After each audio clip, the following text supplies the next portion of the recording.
transmission du lexique et des théories algébriques. Et on va commencer par Monsieur Ahmed Mahmen. Ahmed est maître assistant en langue arabe et il est aussi linguiste. Donc, il a fait sa thèse de doctorat qui s'intitule تحليل الخطاب الهندسي في التراث العربي خصائص الكتابة بين آليات التفكير وأبنية اللغة.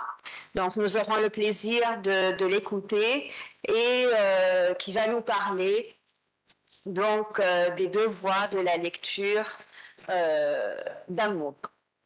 Et ça sera le titre de son exposé, ça sera le terme de sens dans le traité d'optique d'Ibn al-Haytham. Merci. Merci beaucoup, chère Leïla. Merci, chers collègues. L'intitulé, comme vous l'avez devant vous aujourd'hui, c'est le terme de sens dans le traité d'optique d'Ibn al-Haytham. Ce recueil d'Ibn al-Haytham fut une véritable révolution dans le domaine de la géométrie, dans le domaine de l'optique physiologique et l'optique géométrique aussi. Mais pour moi, comme linguiste, je peux en tirer une autre dimension que j'appellerais peut-être cognitive, parce que la théorie cognitiviste d'aujourd'hui, de nos jours, ne fait pour moi que rejoindre plusieurs concepts déjà élaborés par des mathématiciens tels que Ibn al-Haytham. Si je commence par exemple par sa définition ou sa vision à propos de la géométrie, c'est un domaine ou une vision qui englobe presque tout le raisonnement scientifique, y compris l'arithmétique, y compris aussi la logique. Et donc, c'est une vision un peu exceptionnelle par rapport aux classifications sa théorie, que lorsqu'on voit, on interprète les signes transmis au cerveau par la voie du nerf optique en sens. Et ces sens sont dénombrés par Ibn al-Haytham, sont au nombre de 22 sens. Il n'a pas offert une catégorisation, une certaine classification, une taxonomie à cet ensemble, mais il dit que c'est l'extension de 22 et pas plus. Il y aura, ou bien si vous pouvez concevoir ou imaginer un autre sens, c'est une partie d'ensemble de l'un de ces sens. Pour moi, j'ai essayé de classifier ces 22 sens et en interpréter ou en trouver la vision épistémologique derrière cette classification. Donc, permettez-moi de présenter d'abord le problème. Donc, le terme de sens, c'est en arabe, c'est al-ma'na. Al-ma'na, c'est du radical ayn, nun, ya, qui est l'inverse de ayn, ya, nun, qui est le. Donc, on commence déjà à percevoir, même par intuition, le rapport qu'il y a, parce que on a presque entre guillemets, un théorème si deux radicaux ont les mêmes composantes phonétiques, même si l'ordre est inversé, il y a nécessairement un rapport de sens entre ces deux éléments du lexique arabe. C'est peut-être une vérité que l'on peut attribuer à toute la famille sémitique peut-être. Donc, ce terme est fortement lié dans la culture arabo-musulmane avant Ibn al-Haytham à la signification dénotative et connotative de l'énoncé, aux intentions des interlocuteurs et même aux traits distinctifs constituant l'identité d'une entité quelconque. Donc, le ma'na, c'est le sens, ce que l'on veut dire, ce que l'on entend, ce que l'on a dans l'intention lorsqu'on s'adresse à quelqu'un, lorsqu'on dialogue et même lorsqu'on raisonne, parce que l'esprit, comme dit Derrida, est de nature dialogique aussi. Bien que l'usage de ce terme réfère à la lexicologie, qu'on appelait à l'époque ilm al-lugha, à la rhétorique, à l'exégèse coranique, aux disciplines qui ont pour centre d'intérêt les termes et le discours, et plus généralement aux humanités, son usage dans les textes mathématiques arabes de l'époque médiévale s'avère très fréquent. Dans le traité d'optique, œuvre principale d'Ibn al-Haytham, ce concept, ma'na, est largement investi dans le cadre de l'optique physiologique et de l'optique géométrique et constitue le fruit du fonctionnement du mécanisme qui relie l'organe récepteur, l'œil, à l'interprétation menée par le cerveau. Et donc, l'objectif de notre exposé en 2 mots est de mettre en relief les différents contextes d'usage, à savoir le contexte géométrique, physique, logique et esthétique, ce qui résume en fin de compte la classification des 22 sens que Haytham nous propose dans son traité d'optique. Donc, à ce souci de déterminer les significations des termes, d'abord, comment le problème constitue une liaison, la liaison entre le domaine de la linguistique et le domaine de l'optique. Donc, déterminer les significations des termes réputés dans les écrits des mathématiciens était la charge ou bien le fardeau soulevé par les matheux eux-mêmes. Donc, à ce problème, il vient s'ajouter l'emprunt des termes d'origine étrangère, d'origine grecque, persane, sanskrit, ainsi de suite, parce que faute de nomenclature et de glossaire mathématique, ce fardeau de nature définitionnelle, étymologique, néologique et traductionnelle est soulevé par ces savants qui se trouvaient soumis à l'obligation de raisonner et d'agir à la fois comme des savants et comme des terminologues. Le Bayrouni, par exemple, consacre tout un traité, maqala, ou bien épître. Donc, c'est une typologie des textes qui a besoin vraiment d'investigation. Pourquoi on appelle maqala ou épître ou traité ou livre bon, c'est très significatif. Donc, il la consacre à la délimitation du sens de trajectoire, al-mamar, à savoir la signification ordinaire de l'usage courant et la signification terminologique adoptée par la communauté des astronomes de l'époque. Les traits phonologiques et morphologiques du terme mamar ne sont pas distinctifs quant à sa signification. Donc, si je prononce le terme mamar, par exemple, c'est parce que c'est le même schème que ma'na, maf'al.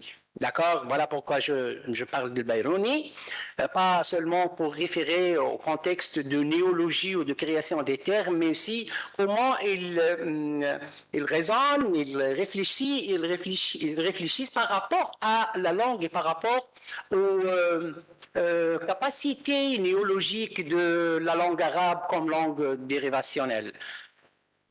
Donc, les traits phonologiques et morphologiques ne sont pas très distinctifs quant à la signification de ce terme mamar. Donc, on a le schème maf'al, combiné avec le radical mim ra est censé désigner, selon le contexte, l'action de passer et le lieu de passage à la fois, d'un mobile,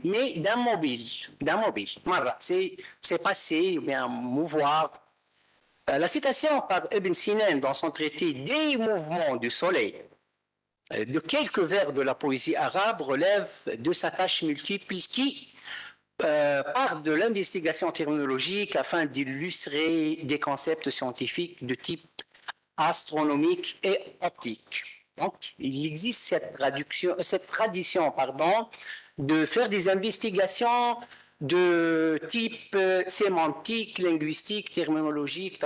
Ça existe dans la communauté ou dans l'activité. C'est une partie intégrante de l'activité mathématique. Donc, dans Risale al-Makan, Makan, c'est aussi le même schème maf'al comme mamar, comme ma'na. Donc, il y a une certaine redondance qui n'est pas avare de signification. Donc, dans Risale al-Makan, Ibn al-Haytham reconnaît le manque d'œuvres terminologiques spécialisées dans les sciences mathématiques et les exceptions accordées par ses prédécesseurs au terme de lieu, l'objet de son traité, ajoute-t-il, manque de précision et de rigueur. Il s'agit d'un problème qui exige le concours de la géométrie, l'handasa et de la physique, al-ilm al-tabi'i. Et pour Ibn al-Haytham, les sciences de la langue, en l'occurrence la lexicologie, al-Lugha, en constituent un outil de recherche conceptuelle indispensable. Le concept de Makan se rapporte à l'existence physique d'un objet, tout comme le terme se rapporte au radical min kana. Donc, et Makan, ça vient de kana. c'est ce qui est exprimé par le connecteur existentiel. Il existe, d'accord, c'est ça, le sens de Maken, toujours le même schème maf'al. Ceci dit, l'unité lexicale Maken est morphologiquement considérée comme un nom de lieu, ism Maken, mais substantivé. Donc, grâce à l'effort de ces scientifiques, les efforts néologiques, terminologiques et traductionnels aussi, la langue arabe a connu une certaine transformation, une certaine évolution. Donc, on avait presque des adjectifs ou des dérivés qui deviennent d'abord substantivés, donc se transforment de la catégorie des dérivés, mushtaqat, à la catégorie des noms, et puis de la catégorie des noms à la catégorie des termes scientifiques. Voilà donc la préface que Rushdie Rashid a conférée au recueil de Marwan Ben Miled, opéré sur le continu, met en valeur le rôle crucial qu'ont joué les disciplines sociales, humaines et humaines dans le commencement de la recherche mathématique en arabe au IXe siècle. Cependant, le progrès de l'activité mathématique a mis au clair le besoin en matière de termes relatifs aux disciplines des sciences mathématiques. La définition des concepts fut une préoccupation majeure de l'activité mathématique des communautés savantes. L'intérêt des grands acteurs de l'histoire des mathématiques arabes ne se limitait pas à critiquer les définitions fournies par les prédécesseurs, il visait également des alternatives définitionnelles en cohérence avec les principes du paradigme mathématique et en faveur du progrès scientifique qu'il envisage réaliser. La quête du sens, en dehors de la voie du verbal, reste, à notre avis, une nouvelle piste qu'Ibn al-Haytham fut le premier mathématicien arabe à tracer. Donc, Ibn al-Haytham, il voulait sortir le problème du sens, du verbal au non-verbal, à la conception, si vous voulez, à la cognition dans un autre niveau, dans un niveau plus élevé, je voulais dire.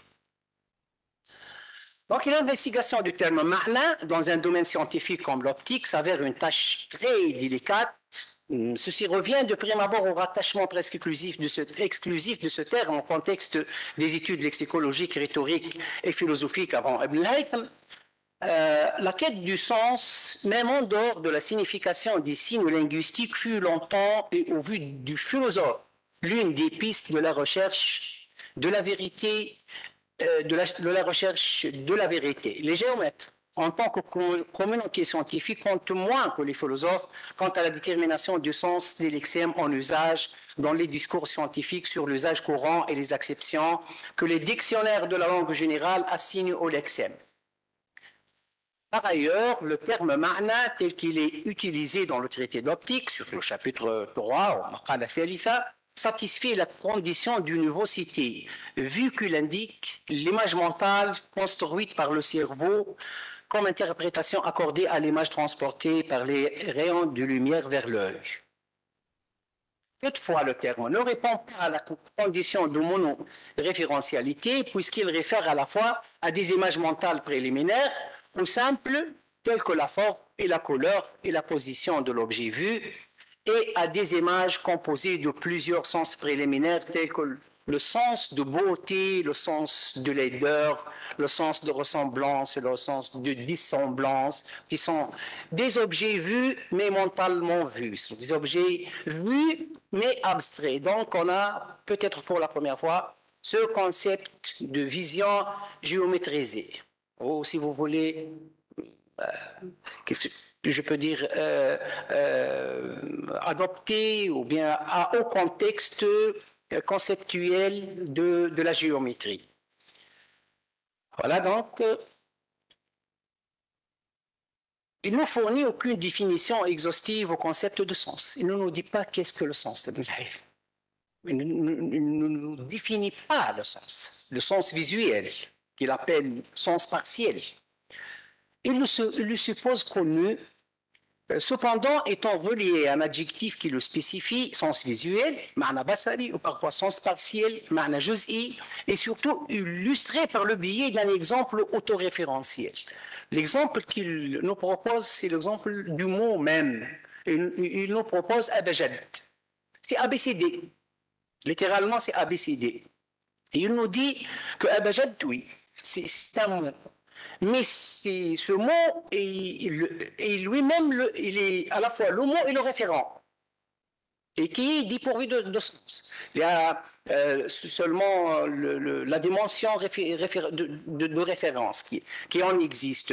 Et pour lire abajad, on le voit et on le considère comme un objet vu. On n'a pas besoin de le lire lettre par lettre.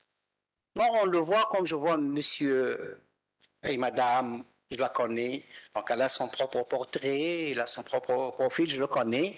Et le nom vient se coller à l'image, c'est comme ça. Et c'est l'une des pistes que les didacticiens aujourd'hui suivent. Et ce concept nous montre quel lien faible avec le concept de sens tel qu'il est investi dans la littérature lexicologique, rhétorique et philosophique. Donc, si je vois un PC, le fait de le reconnaître comme étant un PC, c'est le sens. Et donc, par conséquent, il y a une infinité de sens. Quand si l'on parle cognitivement, il y a aussi une infinité de mots. Parce qu'on fait la néologie, surtout dans une langue qui a des capacités énormes de création et de néologie, le lexique reste aussi infini, du moins théoriquement. Et ce n'est pas une liste, ce n'est pas un livre, le lexique, lexicon en anglais.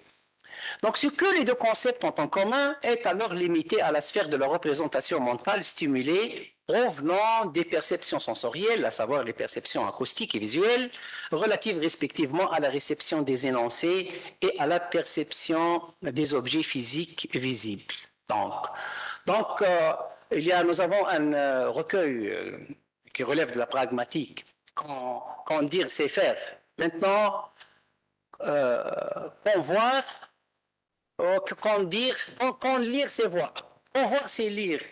Et quand lire, c'est comprendre. Et c'est attribuer, c'est voir un sens. C'est une conception très importante. Voir un sens. Donc l'interprétation menée par le cerveau à n'importe quel objet vu, c'est un sens. Mais ces sens sont distribués, bien classifiés dans 22 sous-domaines, dans 22 parties d'ensemble que je vais citer par catégorie. Combien j'ai de temps? 5 minutes. Seulement 5 minutes? Je vais faire vite. Ok, je reviens ici. Donc, Ibn Haytham dénombre dans son traité d'optique 22 sens visuels. Selon lui, toute hypothèse ayant pour conséquence d'élever l'extension de cet ensemble est considérée erronée. On ne peut pas élever l'extension, on ne peut pas aller au-delà de 22 sens visuels. Tout autre type d'interprétation accordée aux signaux transmis au cerveau par la voie de l'œil n'est qu'une variation sur l'un des parties d'ensemble qui sont les sens visuels. L'expression وإن وجد معنى غير هذه المعاني فهو يقع تحت بعض هذه المعاني. C'est une sous-catégorie, une partie d'ensemble. Encore, il déclare l'optique, une science ayant deux composantes, mathématiques, l'ilm al-ta'alim, et physique, l'ilm al-tabi'i. Encore bien qu'il déclare l'optique, une science ayant deux composantes, donc physique et mathématique, Ibn al-Haytham ne précise pas comment les interprétations menées par le cerveau classifient les objets visibles. Nous présentons ici-bas les 22 sens qu'Ibn al-Haytham qualifie de sens partiels. Donc, nous avons la première catégorie composée de 11 sens, c'est la moitié.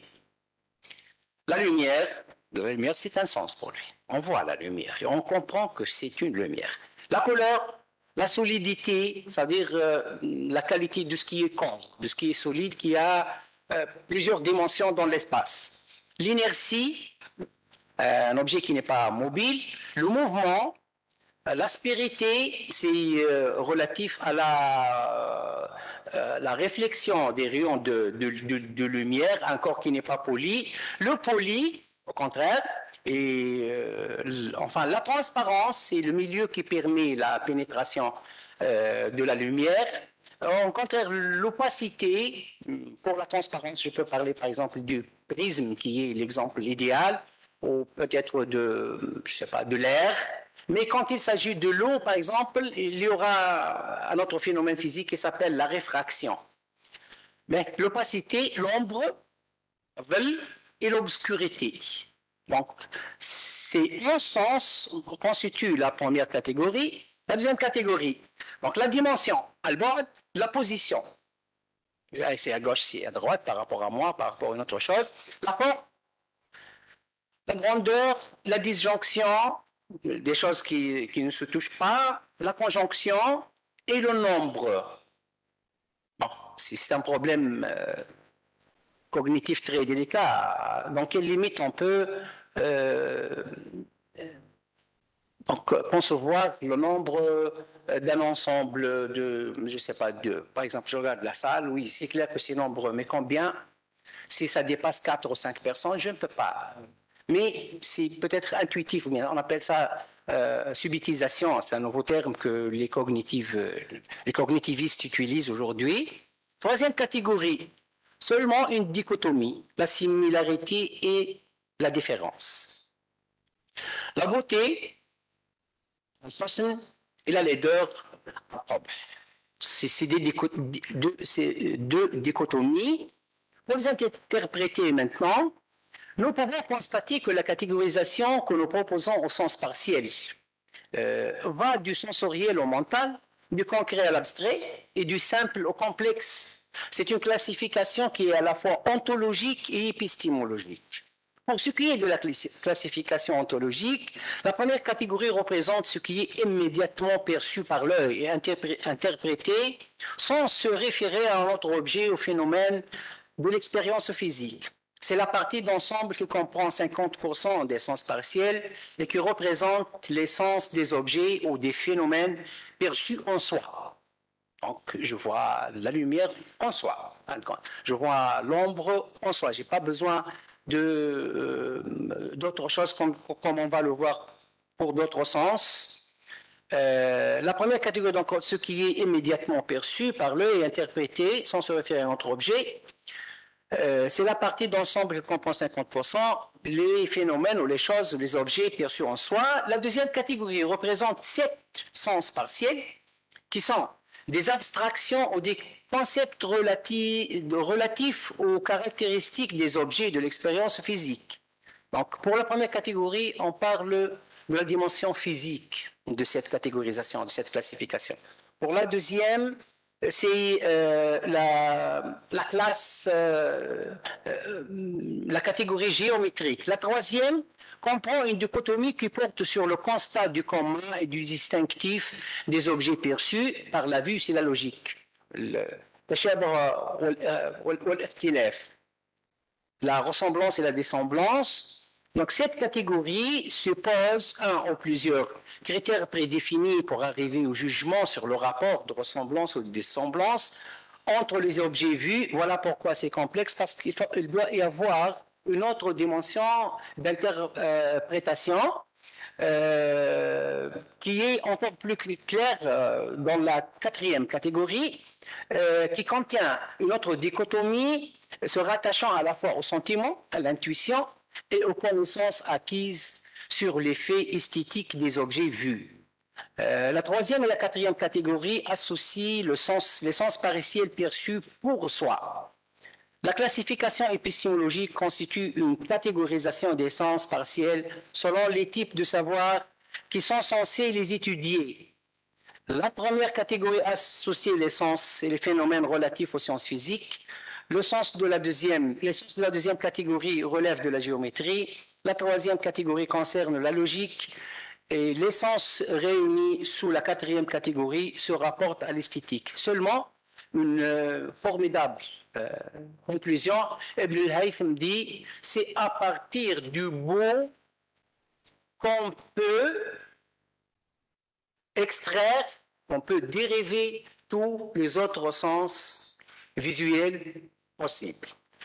21 sens partiels existent ou peuvent potentiellement exister dans le sens de beauté.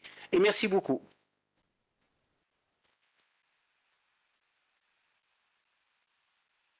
Merci Ahmed pour cet exposé très intéressant. On passe aux questions. Alors, micro. Oui, allez-y, madame.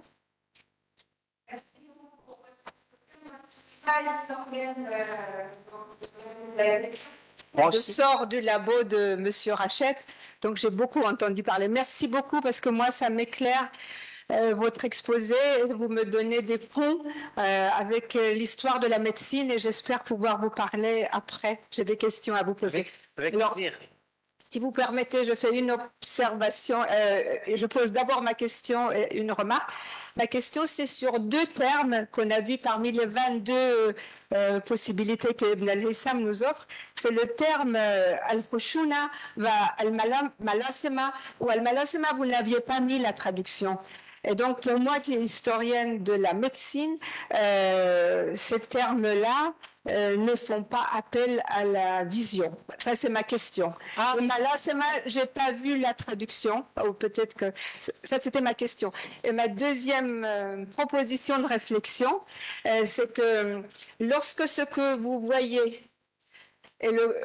Voilà, je donne l'exemple concret. Vous avez une malade une personne malade avec des symptômes. Ça, c'est le réel, vous voyez. La personne souffre ou va mourir. Oui. À la fin, vous avez un concept, mais pour arriver de l'un à l'autre, il faut toute la recherche médicale pour pouvoir renfermer votre maladie dans quelque chose accessible aux savants. Voilà. Mais le chemin n'est pas fait et vous êtes traducteur et vous êtes là et il faut dire la vérité. Donc, par exemple, qu'est-ce que fait Honayn dans ce cas-là, quand il traduit les textes grecs, quand le concept n'est pas là, parce qu'effectivement, pour une maladie, le concept n'arrive que 18e, 19e siècle, il utilise des périphrases. Donc, c'est une richesse de l'incompréhension. Il nous ouvre une porte et une possibilité. Voilà, ça c'est la deuxième, c'est juste une remarque. Et voilà, donc je voulais voir pourquoi pour Malasema et pour le Khouchouna, vous avez mis une définition en français, mais je n'ai pas vu pour le LAMS. Malesa, non, oui. Je n'ai pas vu. Voilà, moi je le sens en tant qu'historienne de médecine et pas historienne de pays. Merci encore pour tout l'éclairage que vous avez apporté. Merci beaucoup pour la question et également pour la remarque. Donc, je préfère commencer par votre remarque, ce que vous appelez une remarque. Donc, pour moi, pour travailler sur l'histoire des sciences, il ne suffit pas de suivre la trajectoire, les modalités de transfert des savoirs scientifiques, les influences, les ressources, ainsi de suite. Il y a aussi les rapports d'échange à l'intérieur des communautés scientifiques et entre les cultures.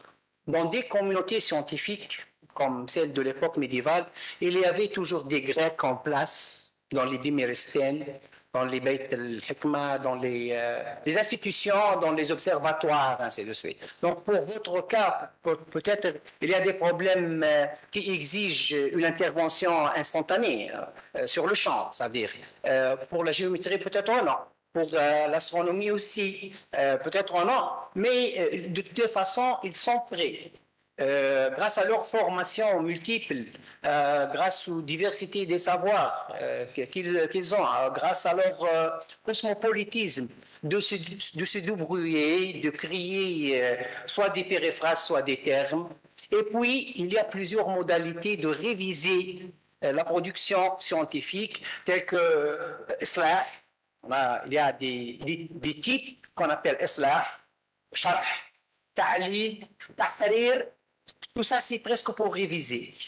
Donc ça, c'est pour votre remarque. En ce qui concerne la question Mais là, c'est une dichotomie qui qualifie le caractère du corps sur lequel se fait la réflexion de la lumière. Alors, si c'est poli, la réflexion se fait sur des angles droits, et si ce n'est pas poli, ça se fait de façon arbitraire. Voilà. Et ces deux concepts sont étudiés dans le Maqala al-Oula, Kitab al-Manadr ibn al-Hayth. Pardon si je n'ai pas mis l'équivalent français, je crois, il y a le nom, le poli. C'est par hésitation.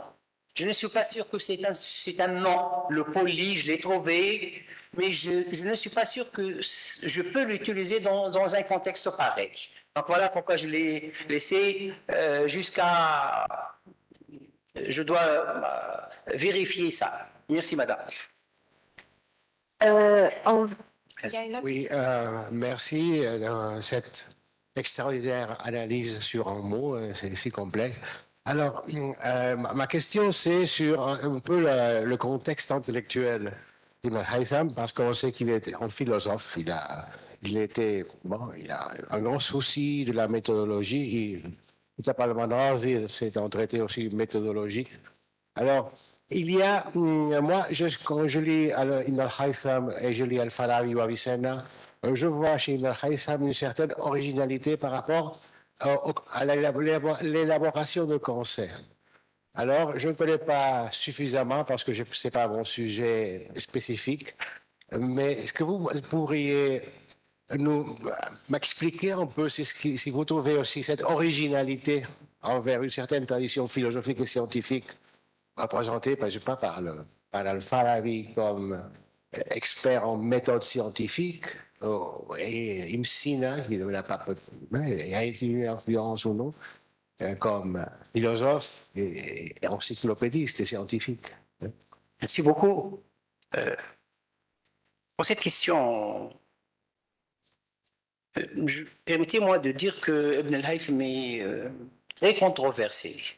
D'abord, il y a une certaine confusion entre Mohammed ibn al-Hassan ibn al-Hayth, un contemporain qui a vécu à Bagdad, et al-Hassan ibn al-Haytham qui est le nôtre. Ça d'une part. D'autre part, ce sujet même d'optique, Ibn al-Haytham le qualifie de problème obscur. Et puis, c'est un domaine composé de physique et de mathématiques. Le profil philosophique d'Ibn al-Haytham ne peut être qu'aristotélien, certainement, comme tous les autres philosophes. Mais si le livre intitulé Thamrat al-Hikma, attribué à Ibn al-Haytham, a été vraiment élaboré par Hassan ibn al-Haytham, alors là, il nous propose toute une autre vision de la taxonomie des savoirs, de la classification des savoirs. Pour lui, la géométrie est le centre, et c'est l'axe de tous les savoirs, et même la logique, surtout dans le parcours d'apprentissage, doit être acquise avant la logique. Sinon, notre acquisition est faussée et erronée. On n'aboutit pas à construire la raison qui fonctionne de façon parfaite. On doit apprendre la géométrie en premier lieu.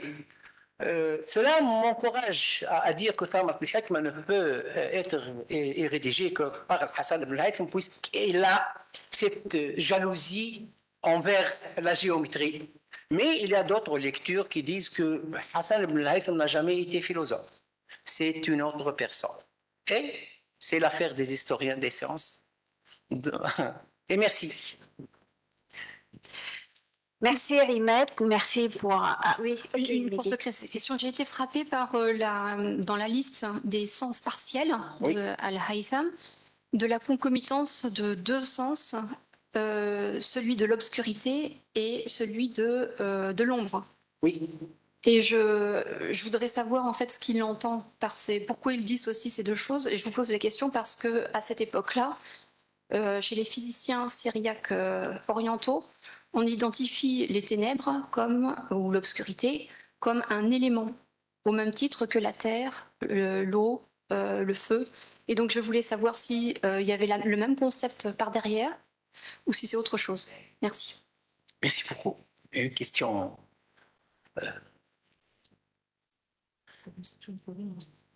D'abord, il faut se rendre compte que le concept d'obscurité, mis à part la science, mis à part l'optique, a d'autres connotations d'ordre religieux et le manichéisme est une croyance, une doctrine basée sur les deux concepts de lumière et de... Et certains,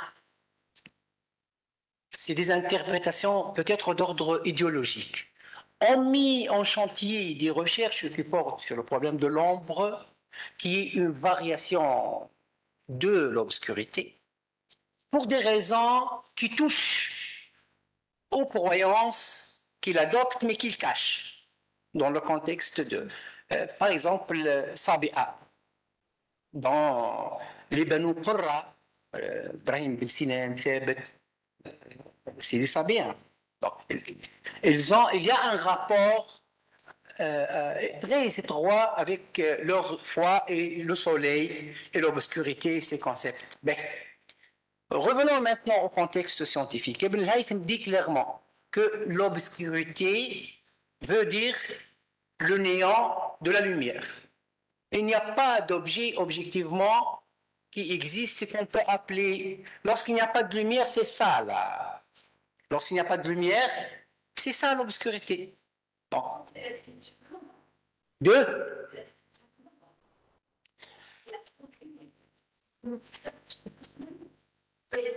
Synonyme, non. Veil, c'est autre chose. Veil, d'abord, on l'étudie dans un contexte optique, d'accord. Mais il y a une discipline à l'intérieur de l'optique et de l'astronomie aussi qui s'appelle El-Mavile et qui a un rapport très fort avec la mécanique et qui touche la création la production des horloges. Hein, et qui touche aussi la religion en ce qui concerne c'est-à-dire la prière. Quand est-ce qu'on fait la prière de Dhuhr? C'est lorsque l'ombre de notre est égale à notre hauteur. La hauteur, si j'ai par exemple 1,72 m, je trace une ligne qui, ok, donc à 172 cm du bout des pieds, et lorsque l'ombre arrive à cette ligne, c'est à Dhuhr, Zawal, Samour. L'horloge s'appelle Al-Mizwala, ça vient aussi de Zawal, et il utilisait l'ombre pour savoir quand est-ce qu'on doit faire la prière, quand est-ce que... D'accord, mais veille comme sens maintenant visuel. Les géomètres, tels que Ibn Haytham, Ibrahim Ibn Sinan, disent que la culture, que le sens commun ne distingue pas plusieurs types de veille. Il y a le veille, al-fay, il y a aussi al-dhah, duquel on a inventé, on a dérivé le terme al-dhuha, hein, qui a un rapport aussi avec les rites de l'islam. Et c'est... je discuterai avec vous peut-être... Oui. Parce que c'est d'une part compliqué, d'autre part il y a eu beaucoup d'interférences entre ces problèmes. Et merci. Merci pour toutes ces questions. On va passer au deuxième exposé avec Guillaume Loiselet, qu'on a le plaisir donc d'écouter. Guillaume est professeur agrégé de mathématiques à l'Université de Toulouse. C'est un spécialiste des textes arabes, d'astronomie et de l'œuvre d'Al-Bayrouni. Et il va nous parler de son livre qui s'appelle Tradition du livre des hypothèses. Et on va voir l'épistémologie historique comme stratégie et la critique historiographique comme tactique. Donc, merci Guillaume d'avance.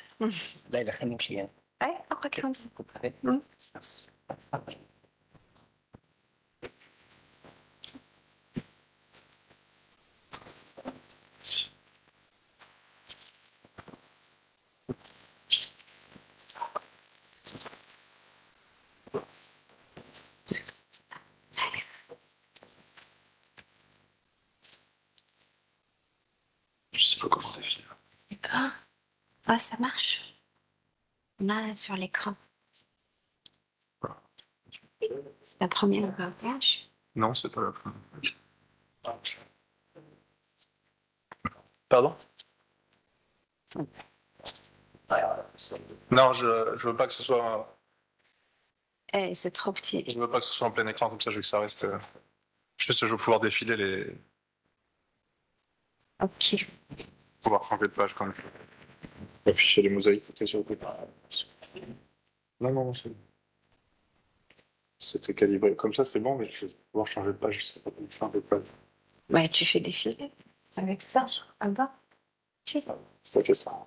Mhm.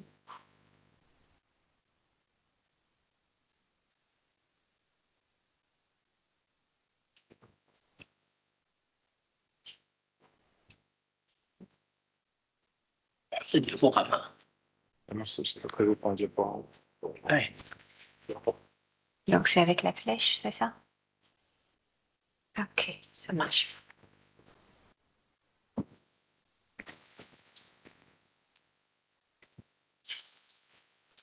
Là, tu descends avec la flèche. Ouais, merci, désolé pour le petit réglage technique. Donc, merci aux organisateurs tout d'abord pour l'invitation et puis pour l'organisation de ce colloque superbe. Lorsque j'ai reçu l'invitation, c'est parti.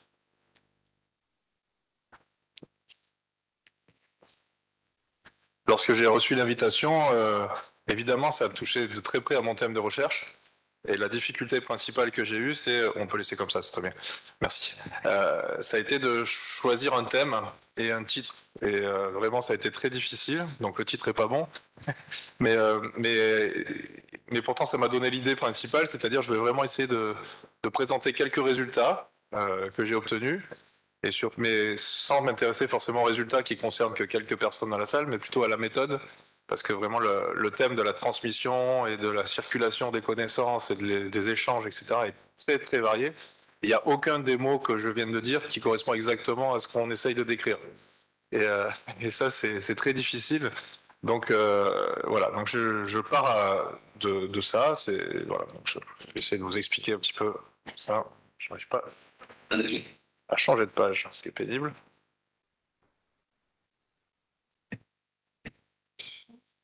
C'est ça.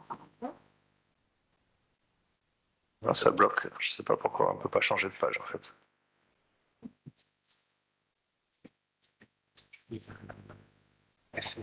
Je veux juste changer de page en fait, c'est pas compliqué. Et avec ça, tu peux.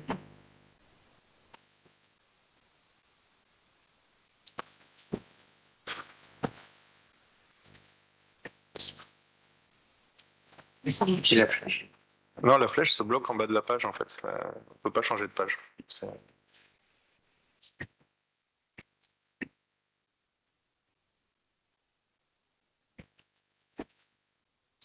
Juste page suivante ou quelque chose, enfin un truc.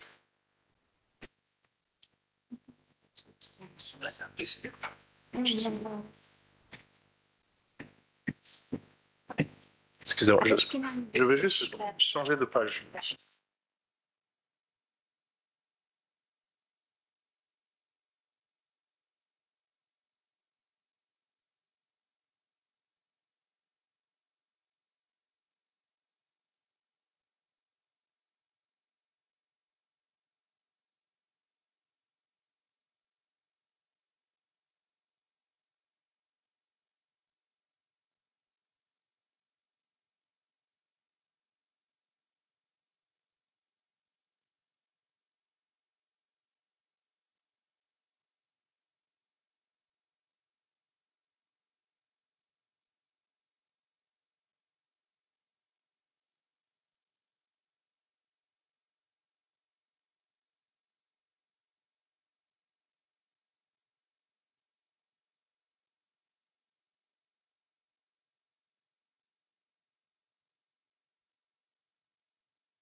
Le point de départ de la recherche, pardon, c'est pas bon. Le point de départ de ces recherches, ça a été la question de du calcul des dimensions célestes. Donc en fait, ce qui se passe, c'est que on trouve dans beaucoup de textes rédigés en arabe à partir du 9e siècle un chapitre dédié ou ou carrément une étude complète de la question des dimensions célestes. Alors ce que j'appelle les dimensions célestes, ce sont les distances à la Terre des différents astres errants dans un contexte géocentrique, et ainsi que la taille des corps, donc ça peut être leur diamètre ou leur volume.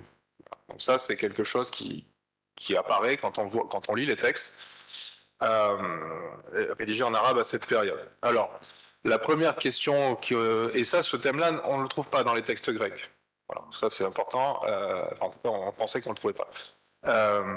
Et du coup, la question qui se pose assez naturellement, c'est pourquoi un sujet devient un thème de recherche à un moment donné, à une certaine époque.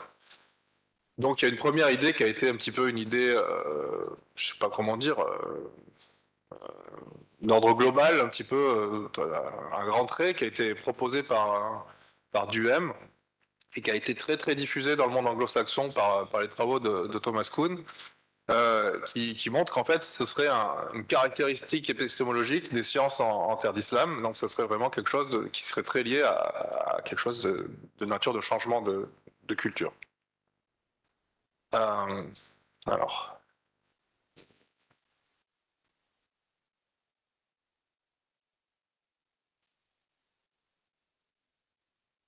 C'est pas. Je suis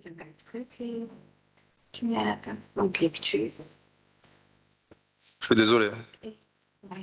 J'ai fait ça pour pas perdre de temps, en fait j'en ai perdu.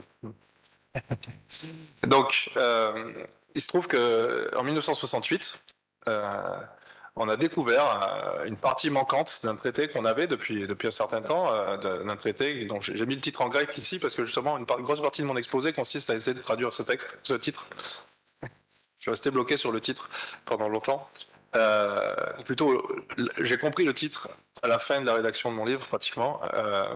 Donc, c'est pour ça que j'ai choisi de proposer ça, parce que ça illustre un petit peu les problématiques.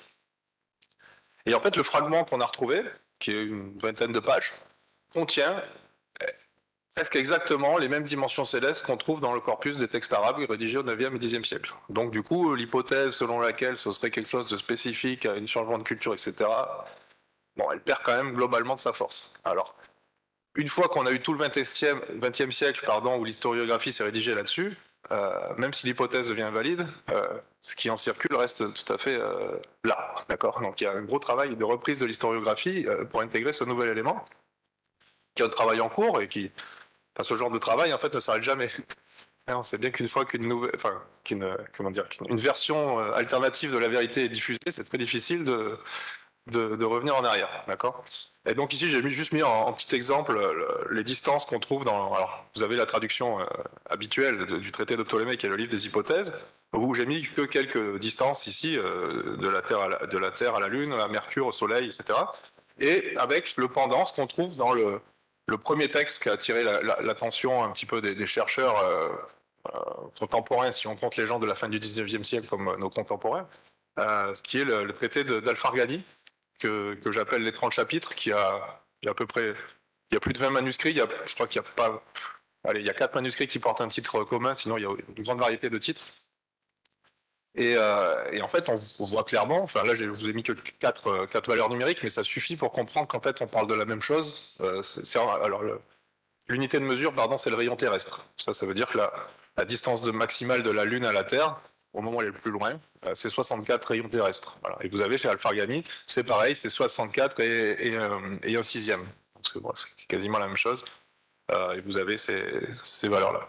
Ok, donc la taille du cosmos, d'accord, c'est l'univers clos dont parlait Poiré, c'est à peu près 20 000 rayons terrestres. Voilà. Et ça va durer pendant plus de 1000 ans. Donc c'est un livre qui a eu beaucoup d'influence.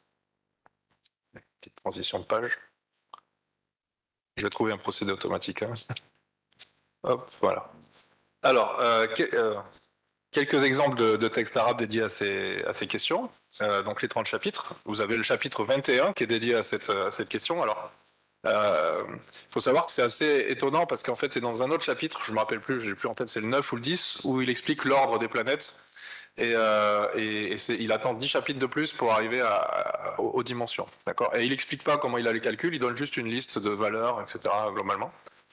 Il y a un autre texte qui est du début, fin 9e, début 10e, qui est le très connu Zij al-Batani, qui a été traduit à l'époque contemporaine. Non, c'est pas grave. Ok. À l'époque contemporaine, vers 1906-1910, je crois, ou 1913 peut-être, par Nalino, qui a fait une traduction et un commentaire en latin. Donc là aussi, ça nous interroge sur la pertinence de la langue. Parfois, nous, quand on traduit des textes, maintenant, on va se dire, je fais en français, je fais en anglais. Dans 100 ans, peut-être, on se dira, mais pourquoi il a fait ça? Nalino, c'est vraiment pratiquement le seul Zij qui reste vraiment complètement édité de cette période, et il est en latin. Donc maintenant, on a un problème, c'est que les historiens des sciences arabisants ne sont plus forcément latinistes. Autant au début du XXe, faire des études supérieures sans faire du latin, c'est inconcevable. Maintenant, on a ce problème d'accès. Voilà, le problème de traduction ne date pas de la période que je suis en train d'étudier. Ensuite, 2 autres traités qui portent, dont la traduction en anglais a été réalisée par Jan Ogendijk et qui traite explicitement de ces questions. Donc, traité sur les distances et les tailles. Voilà, c'est donc un traité d'Al-Kabisi qui est un traité assez spécifique. Et le traité d'Al-Sagani, on pense que c'est juste un extrait d'un gros manuel et on a juste une partie. C'est moins original, mais c'est intéressant aussi.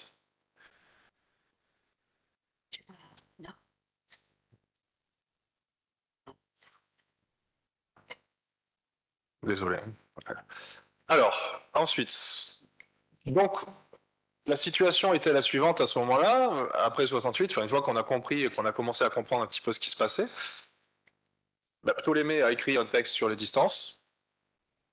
Les savants du 8e, 9e siècle l'ont reçu et ils l'ont intégré dans le corpus ptoléméen. Donc il n'y a pas de problème dans une histoire assez classique de transmission. Le problème, c'est ce que j'ai appelé le nuage de Poe. Alors je ne sais pas si vous connaissez cette expression. C'est parce que Edgar Poe, il a fait un petit livre qui s'appelle Eureka, et dans lequel il a l'intuition du Big Bang, juste en raisonnant. Vous voyez Edgar Poe qui fait des déductions logiques, etc. Il raisonne, et il arrive à l'idée que tout doit être réduit à un point. Et vraiment très beau, très belle réflexion. Et à un moment, il est dans ses réflexions, dont il parle de concepts, et il dit, à ce moment-là, tout était clair pour moi, donc exactement comme pour moi, là, j'ai le texte de Ptolémée, j'ai le texte arabe, donc c'est clair. Et il dit, il y aurait juste un nuage qui obscurerait la vérité, qui obscurcirait le ciel. Je suis sûr que derrière ce nuage, il y aurait ce que je cherche. Mais le nuage que j'ai trouvé, moi, c'est ça. C'est les textes, ce que disent les auteurs, qui sont censés citer Ptolémée, et qui disent, Ptolémée n'a jamais fait ça. C'est pas qu'il, des fois, on se dit, ils en parlent pas, c'est des raisonnements par absence de mention. Là, on sait pas ça. C'est qu'explicitement, ils disent que c'est pas de Ptolémée. D'accord? Donc, on peut faire comme, on peut passer ça sous silence. Mais en fait, quand on s'intéresse à l'histoire, justement, quand on a ce petit grain de sable qui vient empêcher notre belle théorie, c'est ça qu'il faut. C'est mon idée, c'est que c'est là où on a une prise, en fait. Dès que vous avez un grain de sable explicite, vous le voyez, c'est votre prise pour faire de la recherche. Enfin, c'est ce que je me dis. Et donc voilà une traduction du texte de Fariani, décrivant maintenant les quantités de leur distance à la Terre. Ptolémée a prouvé dans son livre, ça c'est l'Almageste, les quantités de la distance du Soleil et de la Lune seulement, et nous n'avons pas trouvé qu'il a mentionné les distances des autres astres. Donc ça c'est clair. Chez Al-Batani, on a pareil. Donc il dit, en ce qui concerne la distance du Soleil et de la Lune, ainsi que les diamètres et leur volume, donc ça c'est vrai que Ptolémée dans l'Almageste il l'a traité, donc nous les avons expliqués sur 2 méthodes, celle de l'Almageste et puis la nôtre. Continuons sans exclure de sphère jusqu'à la sphère de Saturne et la sphère des Sphinx, c'est-à-dire vraiment toutes les distances, en nous tournant vers ce qui était obtenu par les plus récents sages qui ont surpassé Ptolémée. On ne sait pas de qui il parle, en tout cas c'est clairement pas Ptolémée, d'accord? Et est-ce que j'en ai mis un dernier? Oui, j'ai mis Al-Kabisi parce que j'ai une affection pour son texte. J'ai vu que Ptolémée, uniquement pour le Soleil et la Lune, a démontré par des arguments de géométrie les mesures de leur corps et de leur distance, et qu'il a mentionné cela uniquement pour ces 2 astres parmi les astres. Et après, Al-Kabisi va se targuer d'être le premier à réussir à démontrer géométriquement ces valeurs. Donc Al-Kabisi, c'est la fin du 2e tiers du 10e siècle. Donc il y a déjà presque un siècle et demi de texte là-dessus, et Al-Kabisi en plus il dit que c'est le premier à faire la démonstration. D'accord. Ça j'en parlerai pas aujourd'hui, mais c'est intéressant du point de vue. Et il a raison en plus. C'est vrai que c'est lui le premier. Alors les questions. Voilà là, les questions, une fois qu'on a le problème. Pourquoi les auteurs des 9e et 10e siècles accordent-ils une place si importante à ces questions? Alors je me suis arrêté au 10e siècle, mais ça continue, 12e, 13e, dans les traités orientaux, vous avez toujours mais c'est la période que j'ai étudiée. Et en fait, ce qui se passe, c'est qu'après, les auteurs postérieurs s'appuient sur les textes arabes antérieurs. Donc on perd un petit peu cette idée de ce qui est la question des sources.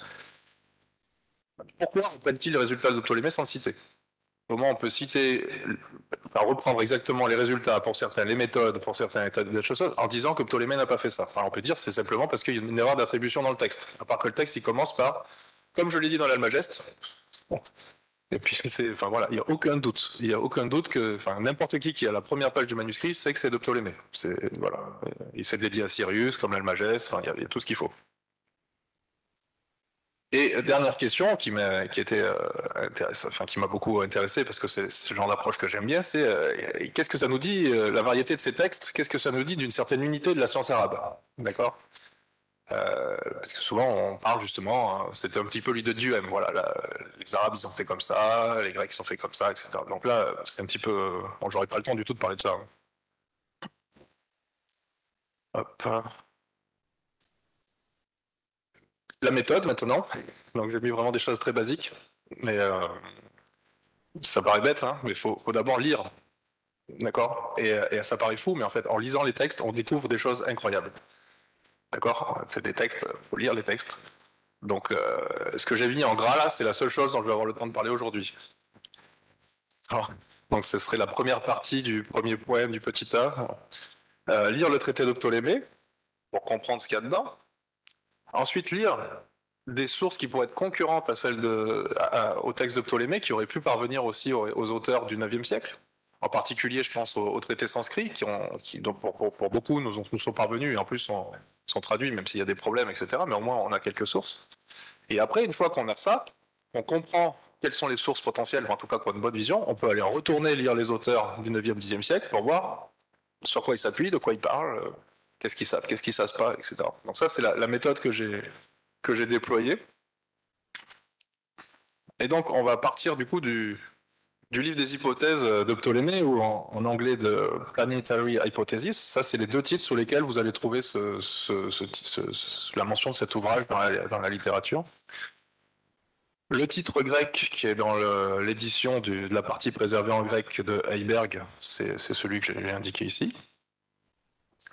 Alors, évidemment, il y a hypothèse, je ne sais pas le prononcer exactement, mais hypothésis, je ne sais pas, hypothéséon, je sais pas. Le problème, c'est que ce texte, Ptolémée l'utilise dans ce terme, pardon, Ptolémée l'utilise dans plein de sens différents dans la partie qu'on a préservée en grec. C'est Emily Ham qui a fait une thèse là-dessus en 2014 et qui a vraiment repris le texte grec, retenté une traduction en anglais, etc. Bref, et beaucoup travaillé sur le sens des termes qui étaient dans la partie grecque. Et donc le terme grec qui est là, il apparaît sur plusieurs sens. Donc un prérequis validé, un modèle géométrique, un peu comme dans l'Almageste, et un modèle matériel, un peu comme une sphère armillaire, par exemple. Donc ça, c'est la première question. Enfin, le premier état des choses. OK. Difficulté supplémentaire, c'est que nous, quand on nous dit, enfin, je pense que la plupart des gens, si vous êtes restés dans cette salle, c'est que si on vous dit hypothèse, vous avez directement un sens assez précis qui vous vient, hein, qui vient des mathématiques ou qui est dans des textes philosophiques, etc. Donc c'est le principe, fondement. Il se trouve que le traducteur vers l'arabe du texte, on ne sait pas qui c'est, on ne sait pas trop quand c'est, il y a des hypothèses un petit peu, des pistes différentes. C'est ce qu'il a choisi pour traduire le titre. Ikhtisas, c'est-à-dire vraiment les principes, les fondements. Et Ibn al-Haytham, qui a beaucoup parlé de ce traité, c'est avec Biruni qui vient juste à la prochaine diapo, ce sont les deux premiers qui ont vraiment commenté un petit peu sur ce traité de Ptolémée. Et Ibn al-Haytham, il l'appelle comme ça. Et voilà. Bon. Ce serait des fondements, des hypothèses, vraiment. Par contre, Ham a réussi à montrer qu'en fait, vraiment, ce qu'on voyait dans le texte, c'était plutôt l'acception du terme au sens de modèle. qu'elle a rendu elle-même dans sa traduction en modèle en anglais. Et très récemment, le texte arabe en entier, donc le texte complet, a enfin été édité et publié par Paul Ullmann, avec une traduction en anglais et puis un commentaire. Donc, et il dit justement que la traduction, en fait, très souvent utilisée à une exception près, vraiment, c'est une traduction en gardant le sens littéral. Et ce sens, il a quelque chose à voir avec mettre en dessous, ou quelque chose comme ça. Bon, c'est un peu, c'est comme ça que le mot a été choisi par le traducteur, qui a fait ça plusieurs reprises, parce que on en parlera. Mais... Un des aspects de mon propos ici, c'est on parle souvent de la traduction, mais déjà hier dans les et dans les premiers jours, dans les premières interventions, la traduction, c'est l'acte de traducteur. Il y a des acteurs qui font des choses. C'est pas un acte abstrait, la traduction, c'est quelqu'un, ou quelques-uns parfois. Alors, voilà, donc on a ces questions sur le texte, de quoi ça parle, qu'est-ce que c'est ce titre, et donc si on veut, à mon avis, si on veut comprendre le titre, il faut comprendre de quoi parle le texte, d'accord? Et bon, et le premier qui nous met sur la piste, c'est Biruni, qui traduit alors il traduit pas, Biruni, il donne comme titre Kitab al-Manshurat. Bon, Dalino connaissait ça, enfin c'était assez connu parce qu'il fait ça dans plusieurs œuvres. Ça c'est dans le canon de Massoudi, mais aussi dans le traité d'astrologie. Je crois que dans le traité sur l'Inde aussi, il utilise ça pour mentionner ce traité. Il dit c'est un traité de Ptolémée qui s'appelle Kitab al-Manshurat. Dans la liste des manuels des œuvres de Ptolémée, il n'y a pas de Kitab al-Manshurat. Enfin, évidemment, puisque c'est en grec, il n'y a pas Kitab al-Manshurat. Et qu'est-ce que c'est les Manshurat? En fait, c'est ce qu'on a dans la partie préservée en arabe. C'est l'idée que les astres, vous n'avez pas besoin de supposer qu'ils habitent, de fabriquer des sphères entières pour faire tous leurs mouvements. Parce qu'en fait, typiquement, rien que le mouvement, déjà, le premier mouvement, les planètes, elles restent dans la bande de l'écliptique, globalement. Donc, vous n'avez pas besoin de faire une sphère entière enfin, c'est du gâchis, d'accord? Donc, en fait, il suffit de prendre une sphère tronquée, sciée, et c'est ça le terme. Alors, on ne sait pas ce que c'était le terme en grec, parce qu'en fait, il se trouve que Ptolémée, dans la partie arabe qu'on a, on voit que pour expliquer ce que c'est Manshurat, il prend plein d'exemples, et à chaque fois qu'il prend un exemple, il grille un terme grec que le traducteur pourrait utiliser. Donc on ne peut pas dire Falak parce que c'est déjà pris, parce qu'il parle de quelque chose qui est traduit ailleurs par Falak. Enfin bref, en fait, du coup, le traducteur est obligé d'inventer un mot pour traduire le mot qu'on ne connaît pas de Ptolémée. Et qui est visiblement un mot forgé par Ptolémée à cette occasion, puisque il n'y a pas, en fait, j'ai cherché dans la littérature, même actuellement, pour décrire exactement cette notion de section de sphère qui serait vraiment symétrique par rapport à l'écliptique, il n'y a pas. Le seul truc, il y a un truc qui s'appelle zone équatoriale, mais parler de zone équatoriale pour un truc autour de l'écliptique, bon, je pense que c'est pas. Mais même actuellement, on n'a pas trop ça en géométrie. Bon voilà. Et Hartner, en 64, en lisant Biruni, il s'est dit, mais le Manshurat, ça correspond à un vocabulaire qui rappelle un vocabulaire de scier quelque chose, un peu comme le terme prisme en grec. Et donc, il a cette idée de se dire, mais peut-être ce Kitab al-Manshurat, c'est ce dont nous parle la traduction allemande de la partie arabe, qui parle je ne me rappelle plus comment c'est, j'ai pas noté le terme en allemand, mais qui veut dire ça, qui veut dire pièce sciée. D'accord? Et donc, il a l'idée, il émet l'hypothèse dans un article de 64 absolument prodigieux, en lisant Biruni, que le traité de Ptolémée, cité ce serait le livre des hypothèses. Voilà. Donc, du coup, je ne sais pas si je le mets sur la diapo d'après ou si je le dis tout de suite. Voilà. Donc, deux remarques. Je vais commencer par la deuxième, puisque j'étais en train de dire ça. C'est en lisant l'article d'Hartner que Goldstein, il se dit, je vais aller voir dans les manuscrits. Si quand il y a marqué Manshurat, il parle de ces pièces sciées. Et en fait, en allant voir dans le manuscrit, il s'aperçoit qu'en fait, dans l'édition, dans la traduction arabe qui est liée à l'édition de Helberg, il manque une partie. Il manque la partie sur les distances et les tailles.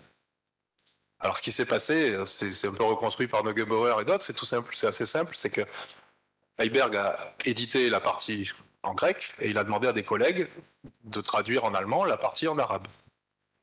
Et il lui a dit, traduisez la deuxième partie, qui est en arabe. Alors, le livre des hypothèses, il est découpé en 2 livres explicitement dans les manuscrits. Livre 1, livre 2. Donc, qu'ont fait les traducteurs? Ils ont traduit le livre 2. À part que la partie en grec, elle s'arrête au milieu de la partie 1. Voilà. Voilà une erreur de communication qui a influencé complètement l'historiographie pendant plus d'un siècle et on est toujours avec ça. Donc ça, voilà. Donc si ça se passe maintenant, imaginez que ça se passait avant. Enfin, c'est le genre de problèmes qui sont en tout. Deuxième remarque, qui est plus de nature épistémologique quelque part, le fait que Ptolémée considère dans son traité comme valide deux hypothèses distinctes, c'est-à-dire tu peux prendre si tu veux des sphères complètes ou te limiter à des pièces sciées. Il dit si tu fais des sphères complètes, tu as besoin de tant de pièces, si tu fais des pièces sciées, tu as besoin d'un peu moins. Et donc lui, il propose de plutôt prendre les pièces sciées parce que c'est plus économique, ça a plus de... Enfin là. Mais en fait, il dit que c'est pareil. Voilà. Et donc ça, il y a eu beaucoup de lectures cosmologiques du traité de Ptolémée ou philosophiques. Ben, en fait, quelqu'un qui décrit le cosmos ne dit pas il y a 2 possibilités, puis tu prends celle où il y a le moins de pièces. Enfin, et on retrouve ça déjà dans l'Almageste, en fait. Quand il parle des modèles excentriques et épicycles pour le mouvement du Soleil, il dit c'est équivalent. Bon, on a qu'à prendre celui-là. Voilà. C'est difficilement compatible avec l'idée de quelqu'un qui pense que c'est comme ça dans le ciel, si vous voulez. Ou en tout cas, qui a la prétention de dire qu'il décrit ce qui se passe dans le ciel. Donc ça, c'est ce qui revient déjà d'ici. Y arriver. Donc, en lisant le texte, et en travaillant, j'ai surtout travaillé sur la partie 2, justement la partie retrouvée, parce que c'est ce qui est vraiment, c'était la source de mes textes. Mais en fait, j'ai compris qu'il y avait le traité de Ptolémée, le livre des hypothèses, qu'on considérait comme vraiment très très désordonné, confus, il n'y avait pas de sens, parce qu'en fait, il y a une première partie, c'est une espèce de résumé de l'Almageste, simplifié. Une deuxième partie où il parle de l'organisation des sphères célestes, avec en citant Platon, Aristote. Et puis maintenant, on a au milieu un calcul de distance. On se dit, on comprend pas trop. Et en fait, si, parce qu'en fait, ce qu'il fait, et c'est Emily Ham qui l'avait trouvé en revenant au vocabulaire, c'est qu'en fait, ce qu'il essaye de faire, c'est de concevoir un instrument, de la mécanique, qui permettrait en fait de prévoir les alignements des planètes ou les conjonctions, les trucs comme ça, en faisant tout bouger en même temps. Parce que dans l'Almageste, les modèles sont individualisés. Tu peux trouver la longitude, la latitude de n'importe quelle planète à n'importe quel moment. Mais si tu veux savoir à quel moment il va y avoir une conjonction, il faut faire tourner les 2 fonctions très compliquées en même temps et puis réussir à avoir. Lui, ce qu'il voulait, c'était fabriquer un instrument qui permette de voir ça. Et il le dit explicitement. Je veux faire un instrument qui met tout dans son ensemble, etc. Il le dit. On l'a pas lu. Et en fait, comment on fait ça? Tout simplement, d'abord, on essaye de comprendre tous les mouvements en longitude et en latitude de chacun des astres. C'est la première partie du livre 1. Ensuite, on regarde dans quel ordre il faut mettre les différents astres et quelle distance il faut réserver à chaque mécanisme. C'est la deuxième partie. Et après, quelles hypothèses on peut faire pour faire tout s'articuler ensemble et gérer, mettre tous les mouvements de façon synchrone en même temps. C'est le livre 2. Voilà, donc c'est un traité, ce que j'appelle un traité de prospective mécanique, parce qu'il ne prétend pas que ça suffit à construire son instrument. Si vous voulez, c'est une étude prospective. Voilà, et après, il donnerait ses spécificités à quelqu'un pour essayer de voir si c'est faisable. Bon, Ibn al-Haytham, il va dire que c'est pas faisable du tout. Mais en tout cas, et le livre, ce qui me passionne, c'est que personne n'a lu ce livre comme ça. Donc, ouais, super, c'est parfait. Donc, je reviens sur le titre. Du coup, en fait, quand on regarde, bon, je suis pas helléniste, hein, donc j'allais dire quelque part, c'est un truc qui va choquer, mais peu importe. C'est pas forcément l'idée. L'idée, c'est de montrer cet aller-retour entre les aspects linguistiques, les aspects historiques et les aspects conceptuels, qui est vraiment, c'est vraiment une espèce de, c'est même pas une boucle, un cercle, c'est tac-tac, enfin, c'est un peu un buisson, comme on dirait maintenant, c'est à la mode en biologie. Donc, le terme déjà qui est celui-ci, là, il renvoie pas seulement aux planètes au sens où on l'entend à l'heure actuelle, c'est-à-dire juste les 5 planètes, il renvoie aussi aux planètes plus les 2 luminaires, c'est-à-dire tout ce qui bouge, tout ce qui n'est pas fixe dans le ciel. Donc déjà, c'est les astres errants plutôt que les planètes. Ensuite, voilà, ce terme-là. Donc l'étymologie a été déjà trouvée par Ham, et puis Ullmann l'a souligné, c'est mettre dessous, placer en dessous, hypo et puis thèse, je n'ai pas trop compris tout, mais disons c'est ça. Et on a un problème, donc, qui a été évoqué tout à l'heure, c'est que dans les dictionnaires grecs en particulier, mais j'imagine latin, etc. aussi de référence, on n'a pas les acceptions qui viennent des textes scientifiques. Ils sont souvent sautés. Donc typiquement, l'Almageste n'est pratiquement jamais cité enfin voilà, on n'utilise pas ces gros textes scientifiques rédigés en grec pour mettre dans les dictionnaires les différents sens. Et en particulier, le grec de Ptolémée au milieu du IIe siècle à Alexandrie, en contexte scientifique, on n'a pas. On ne sait rien du tout. Ce que voulaient dire exactement les termes à cette période. Et on sait bien, nous, enfin moi je parle français, il y a certains mots en français que je dis maintenant, il y a un siècle ils ne voulaient pas dire la même chose, et dans un siècle ils ne voudront plus dire la même chose. Donc enfin, voilà. Même si la langue est, voilà, on se comprend, mais on n'est pas sûr de se comprendre. Justement, toute l'idée de la traduction, c'est déjà se comprendre entre eux-mêmes, c'est pas facile. Et donc j'ai trouvé, voilà, en fouillant un petit peu, hein, c'est que en fait, si on écarte les aspects vraiment qui viennent des livres philosophiques et des livres mathématiques, il y a la notion de rôle incarné par un acteur ici. Et en fait, c'est-à-dire de remplacer quelqu'un par quelqu'un d'autre. D'accord ? Alors, dans les textes grecs, dans les dictionnaires, ça a l'air très peu usité, si vous voulez. Par contre, en latin, l'équivalent de hypothèse, c'est substitutio. C'est vraiment la substitution. Substituer. Un substitut. Un ersatz, enfin, voilà, quelque chose qu'on met à la place d'autre chose. Et du coup, si on prend cette acception-là, bah, ça colle complètement avec le contenu du texte. Vous voyez ? C'est vraiment une étude prospective sur comment faire pour substituer les planètes. Voilà. Qu'est-ce qu'on peut, quelque chose qui jouerait le rôle d'eux ou qui permettrait de voilà. C'est pas vraiment une. Vous voyez, il n'y a pas une idée de décrire une réalité, si vous voulez. Enfin, en tout cas, dans son texte, ça y est pas, ça c'est sûr, mais voilà. Donc c'est pour ça que j'ai posé ce titre que je prétends pas du tout. Je pense qu'une fois que le livre des hypothèses et puis en anglais Planetary Hypothesis, je veux dire personne va pouvoir dire Substitute of the Wandering Stars ou un truc comme ça. Je veux dire, une fois que le titre est fixé, le titre est fixé. Mais en tout cas, voilà, ça c'est une première conclusion, vous voyez, qui vient juste. C'est un petit peu comme quand j'ai essayé de choisir un thème pour ma présentation, c'est déjà le titre. Voyez, parce que le titre occupe tout. Déjà comprendre ce que c'est. Alors, ce qui est rigolo, et il me reste 2 minutes, c'est ça, 2-3 minutes. Donc c'est la première conclusion, qui sera peut-être la dernière du coup, j'avais prévu d'être trop long comme d'habitude. Là j'ai parlé de titres, mais les titres on sait que ça dépend. Des fois il n'y a pas de titre, c'est le choix des copistes, c'est le choix des traducteurs, ça peut être le choix de bibliothécaires qui vont classer les choses à côté de la physique, on va appeler ça peut-être, je sais pas comment, métaphysique peut-être. Ou le choix de gens qui font des catalogues. Donc ouais, voilà. Et ensuite, ça peut dépendre aussi de la perception des lecteurs. Donc typiquement, le livre de les hypothèses, il y a une partie qui va être lue, je vais le dire juste après, par des philosophes comme Proclus, comme un livre de cosmologie. C'en est pas un, mais c'est pas grave. Si on le lit comme un livre de cosmologie, ça devient un livre de cosmologie. Il fait partie des débats sur la cosmologie, d'accord ? Ou d'autres commentateurs, on verra. Je vais très rapidement évoquer Ibn al-Haytham et Biruni. Et le titre, alors ça peut être anecdotique, mais en fait non. Si je vous dis c'est le livre des hypothèses, vous ne savez pas ce que c'est. Vous attendez un truc logique avec les hypothèses, on va déduire les trucs. Si je vous dis c'est le substitut des astres errants, alors bon, on va juste essayer de remplacer les planètes. Voilà. On le lit pas pareil. D'accord ? Voilà. Et en plus de ça, bon ça j'aurais pas du tout le temps d'en parler, disons j'aurais pas le temps de parler de pas grand chose.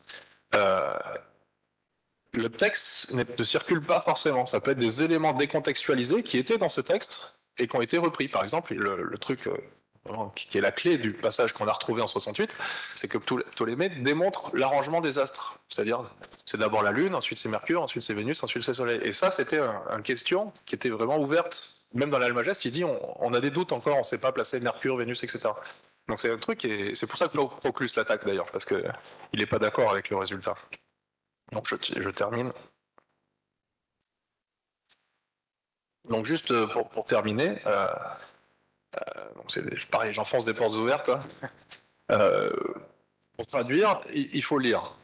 D'accord ? Et lire, ça convoque la subjectivité du lecteur. Ça, c'est très important. En plus, ce que je vous ai dit, il y voit de la cosmologie, il y voit de la philosophie.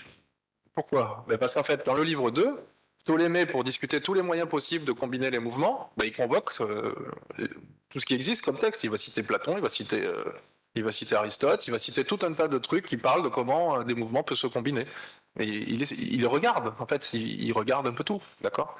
Et donc ça, cette histoire-là de la lecture philosophique du texte, elle est vraiment, je vous conseille le livre de Paul Woolman qui est sorti l'an dernier, dans lequel vous trouverez l'édition et la traduction en anglais du livre des hypothèses, et après tout un commentaire sur l'histoire de la lecture philosophique du livre des hypothèses. Alors c'est très rigolo parce que justement un des éléments clés de mon talk, de ma présentation qui va s'arrêter maintenant, c'est qu'en fait il y a plusieurs lectures possibles de ce traité.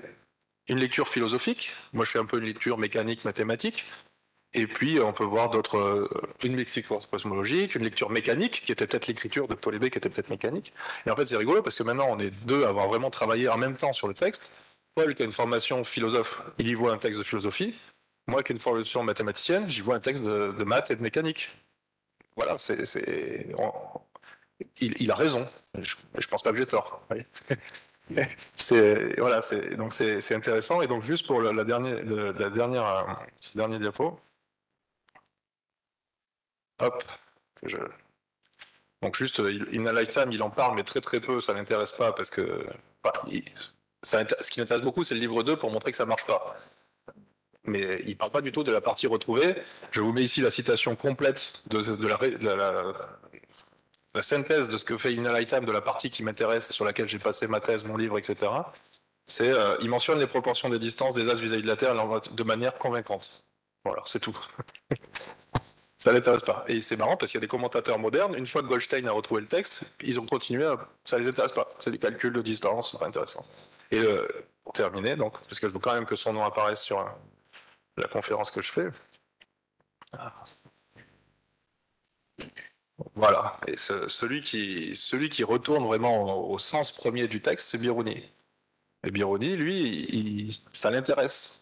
Parce que ça l'intéresse, comme il voit qu'il y a une question, il comprend la trame argumentative de Ptolémée, il rentre dans les détails, il comprend qu'il est en train de calculer, de déterminer l'ordre des astres, il comprend qu'il propose une méthode, et en plus, ce qui est génial chez Biruni, c'est qu'il va désigner le titre du traité avec une caractéristique épistémologique du traité. C'est-à-dire, il ne va pas prendre les premiers mots qui sont sur la première page, non, il regarde, et la spécificité du texte, c'est que Ptolémée, il propose une nouvelle façon d'arranger les astres, il va appeler ça Kitab al-Manshourat. Voilà. Et donc ça montre que enfin voilà, je vais arrêter ici. Je pense que j'avais une diaporama. Pardon, il me reste combien? Une. Voilà, c'était juste pour vous dire voilà ce que j'ai fait. On a juste lu le titre du traité de Ptolémée, un petit peu le truc. Et mon conseil vraiment pour la suite, c'est de lire les textes, voilà, de retourner à la lecture. Voilà, je vous remercie pour votre attention.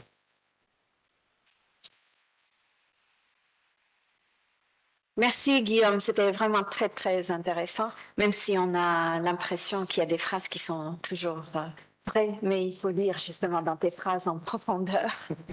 Alors, les questions maintenant, oui.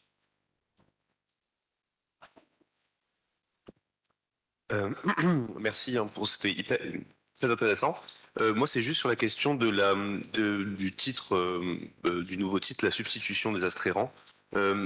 Mais alors, au lieu de chercher remplacer le rôle, etc., simplement la substitution s'est placée en dessous. Et donc, qu'est-ce qu'un alignement si ce n'est chaque astre qui se met en dessous d'un autre? Et donc, ce serait juste un titre peut-être encore plus simple, ce serait juste l'alignement des astres. Parce que qu'est-ce que veut dire hypothésis? Ah oui, c'est ça, oui, je suis d'accord. En fait, c'est juste un alignement sur un axe dans une... ouais. Tu veux dire que ce serait la finalité du texte qui serait dans le titre? Ouais. Putain, ça me plaît bien, ouais. C'est un peu radical. Mais... Non, c'est très bien. Pourquoi pas? Parce que c'est intéressant ce que tu dis.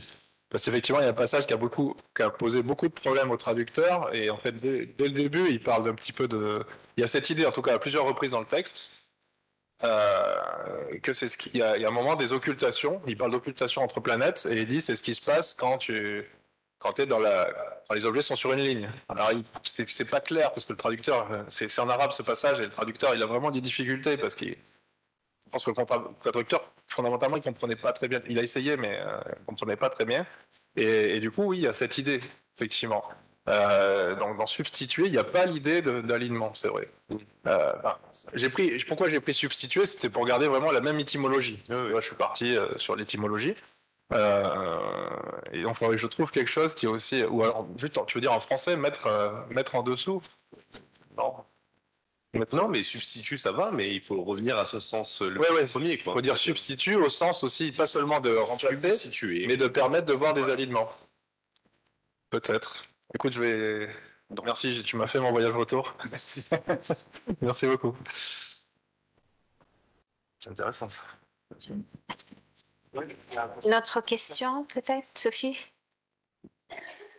Merci beaucoup pour ce très bel exposé. Et au fait, on chemine avec vous, on cherche avec vous carrément. Alors moi, il y avait quelque chose, mais bon, c'est mon regard d'helléniste. Pour moi, le travail quand même du mot sur le mot et de voir l'évolution du mot est important parce que, en effet, hypothésis, c'est placé sous. Et il n'y a pas à chercher autre part. Mais il n'empêche que lorsqu'on regarde dans le THG, par exemple, qui porte toutes les significations, il y a des mentions de l'almageste de Ptolémée, par exemple. Oui, oui.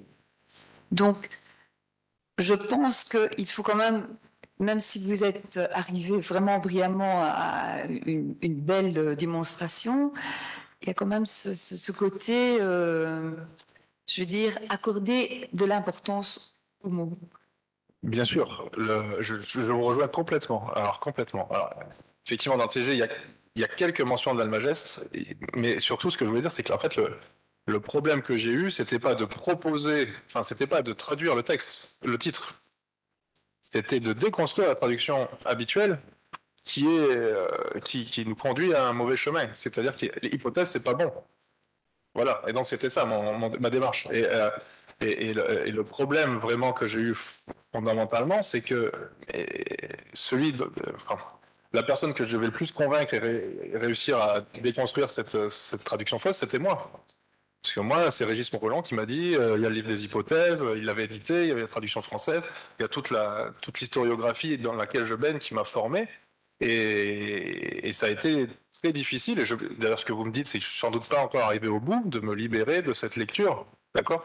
Et ça, c'est très important parce que c'est vraiment tout un processus. Et on voit bien, et je fais ça maintenant, mais je suis persuadé que les anciens, justement, dont on parle, ceux qui traduisaient du grec vers l'arabe ou vers le syriaque, etc., ou même du grec, enfin, peu importe la langue, et même des fois du français au français ou dans la même langue, parce qu'on voit Proclus, il est helléniste, donc enfin, il n'y a pas de problème pour comprendre, il ne comprend pas la même chose.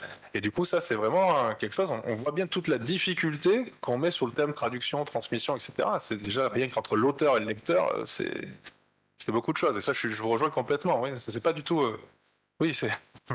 Oui, maintenant, justement, si ça arrive à être pas mal, c'est que maintenant, ça va normalement se simplifier. Voilà, maintenant, j'espère. Voilà. Merci. Merci Guillaume, merci beaucoup. On passe à l'exposé de Philippe de Broise, donc, qui est actuellement professeur agrégé à Reims et professeur de métaphysique à l'URCA. Donc, Philippe va nous parler du cône de rayonnement d'El-Kendi à Vitellion.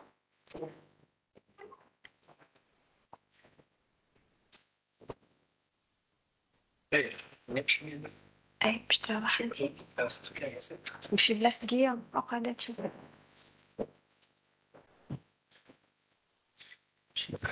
Alors, c'est parfait. Tu as tout ce qu'il faut? Je vais juste vérifier que ça marche. Parfait. Ok, bon, alors c'est déjà un peu tard, je suis désolé. Non, pas. C'était intéressant. C'est ça. Bon, alors je vais parler. Le thème général du colloque, pour nous, c'était la question de la manière dont la science progresse par le biais des échanges culturels. Et il me semble qu'un échange est un phénomène assez complexe. Et en particulier, la transmission d'un savoir, on en a déjà un peu parlé, peut impliquer des ajustements à la culture d'accueil et n'est jamais une opération tout à fait passive. Ces opérations peuvent aller jusqu'à, à vrai dire, transformer le sens profond de ce qui a été reçu. Et j'aimerais illustrer ce genre d'ajustement, c'est ça mon objectif, par un exemple, l'exemple de la transmission de l'optique géométrique des savants arabes à la culture scolastique. Alors, je vais rappeler brièvement, pour ceux qui ne connaissent pas ce qu'on appelle les perspectivistes et la tradition perspectiviste.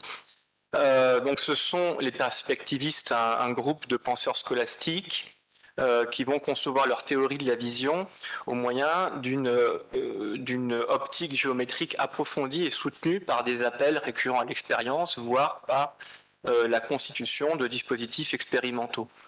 Vous en avez 3 exemples, enfin c'est pas des exemples, c'est les 3 qui ont constitué cette science, Roger Bacon, Vitélion et Jean Peckham. Vous voyez avec les dates que ces 3 ouvrages qui vont servir de manuel, surtout le Peckham qui est une version un peu raccourcie et très claire, dans toute en fait jusqu'à Kepler, sont composés dans un espace de temps très court, de 15 ans, entre 1265 et 1280. Cette science est très importante, la perspective, parce qu'elle va fournir un modèle dans la période un peu pré-Renaissance d'une science de la nature mathématisée, ce qu'on va appeler les sciences médianes, qui sont donc des mélanges de philosophie naturelle et de mathématiques ou de mathématiques appliquées à des questions de philosophie naturelle. Il y en a d'autres, la statique par exemple de Jordanus. La musique va avoir tendance aussi au XIVe siècle à devenir une science médiane, donc à combiner, si je puis dire, des questions de philosophie naturelle et des questions mathématiques. Donc, mais la perspective va être le modèle de ce genre de démarche. Alors, on dit en général, ce qui est vrai, que les perspectivistes prennent pour modèle essentiellement Ibn al-Haytham et son livre de perspective. La traduction est généralement attribuée à Gérard de Crémone au tournant du XIIIe siècle. Hugues de la Mirodol appelle Vitélion le singe d'Alazen, vraiment pour dire qu'il n'en est que l'imitateur, qu'il n'y a rien de neuf dans ce que fait Vitélion, et c'est un peu une vision d'ailleurs qu'on a de Vitélion. Une deuxième source est néanmoins très importante pour mon propos, et en fait plus importante, c'est Al-Kindi, qui est souvent négligé. Un ouvrage traduit, alors qu'on n'a plus qu'en latin, qui est traduit sous le titre De Aspectibus, et qui est beaucoup plus modeste en quantité, l'original arabe est perdu, et à ces 2 sources arabes s'ajoutent les sources grecques, les 2 principales, Euclide, l'optique d'Euclide et l'optique de Ptolémée, qui sont tous 2 traduits, là encore, au XIIIe siècle. Je n'ai pas la prétention d'être exhaustif quand je vous présente ce tableau. Il y a évidemment beaucoup d'autres théories de la vision qui rentrent dans les discussions touchant l'optique et l'optique géométrique, mais là, vous avez les auteurs principaux, la ligne principale, qui concerne l'optique géométrique, et en particulier les sources des perspectivistes.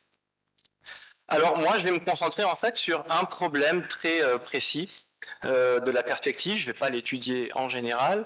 Je vais me contenter en fait d'une proposition qui reprend une expérience assez banale, à savoir qu'une même source lumineuse éclaire ou illumine plus un petit espace qu'un grand espace. Une autre manière de dire la même chose, c'est qu'une source lumineuse éclaire d'autant plus un objet qu'il est proche d'elle. Donc, le rapport entre l'éloignement de l'objet et la diminution de la luminosité. Alors, Vitélion en propose une explication géométrique dans la proposition 2.24. Je pense que je vous ai mis, voilà, dans la proposition 2.24. Et de sa perspectiva, il fait un usage mathématique d'une figure qui est le cône, compris comme cône d'illumination et ou cône de rayonnement, et qu'il ramène à un triangle dans le plan. Alors le cône qu'utilise Vitélion n'est pas une découverte de Vitélion, c'est une figure géométrique tout à fait classique dans les traités d'optique géométrique. Ce qui est intéressant, c'est que c'est une figure qu'on définit assez facilement sur le plan mathématique, pas de problème particulier. On va considérer une droite, on considère la surface produite ou engendrée par la surface ou le volume selon le point de vue engendré par le mouvement de la droite qui rattache un point fixe qui sera le sommet de mon cône à un autre point variable qui décrit une courbe fermée quelconque.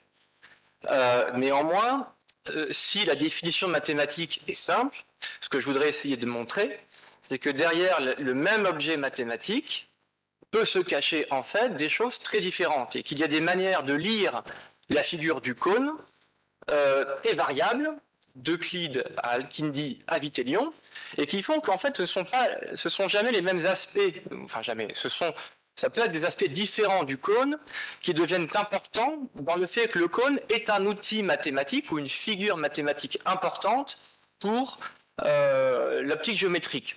La morale de l'histoire, c'est que l'historien qui fait une espèce de vision générale de l'optique géométrique d'Euclide à Vitélion constatera qu'on y trouve la même figure, et même la même figure dans les mêmes démonstrations, mais ça peut l'induire en erreur parce qu'en fait, cette même figure cache des lectures différentes de la figure et des interprétations différentes de cette même figure. Et ces interprétations ne peuvent être vraiment saisies que quand on regarde comment en fait le mathématicien utilise et mobilise réellement ces figures dans ses démonstrations.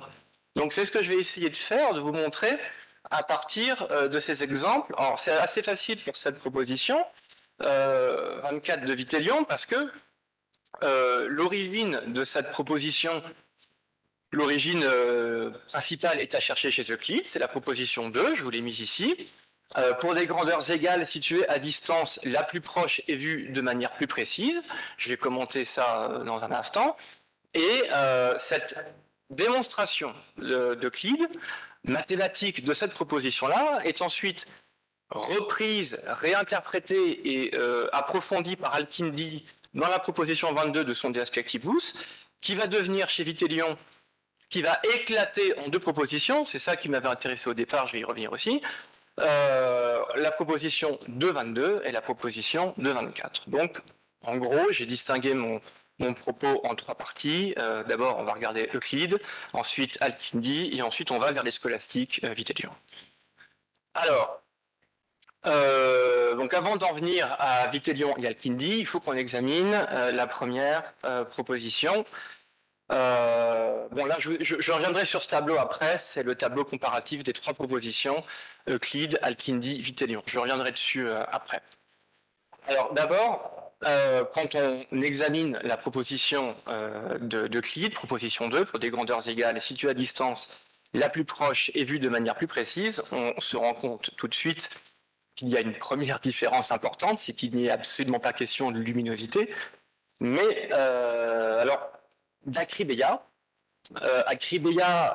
qu'on va traduire par distinction ou précision, et qui, chez Ptolémée, je ne veux pas parler de Ptolémée, mais l'optique de Ptolémée a aussi la particularité de n'être connue que dans sa version latine, qui a été faite à partir de la traduction arabe du texte grec. On n'a ni le texte grec, ni le texte arabe. Et dans le texte de Ptolémée, la même proposition est traduite en latin par claritas. Donc Acribeia, je ne sais pas si Acribeia devient claritas, mais la proposition équivalente, ce n'est plus la distinction, c'est plutôt la clarté, quelque chose comme ça, la clarté de la vision. Ce que veut dire Euclide, c'est qu'on voit mieux un objet plus distinctement quand il est proche que quand il est loin. La singularité de cette proposition vous saute peut-être pas aux yeux, mais elle est très étrange, parce que Euclide, et c'est dès la proposition 2, est en train d'essayer de proposer une explication mathématique qui rend compte d'un phénomène qui n'est pas quantitatif, mais qui est purement qualitatif. L'Acribeia, ce n'est pas une quantité. C'est ni une grandeur, ni un nombre. Si on utilise les classifications aristotéliciennes, on dirait que l'Acribeia, c'est une qualité de la vision, de même que la lumière, la luminosité, est une qualité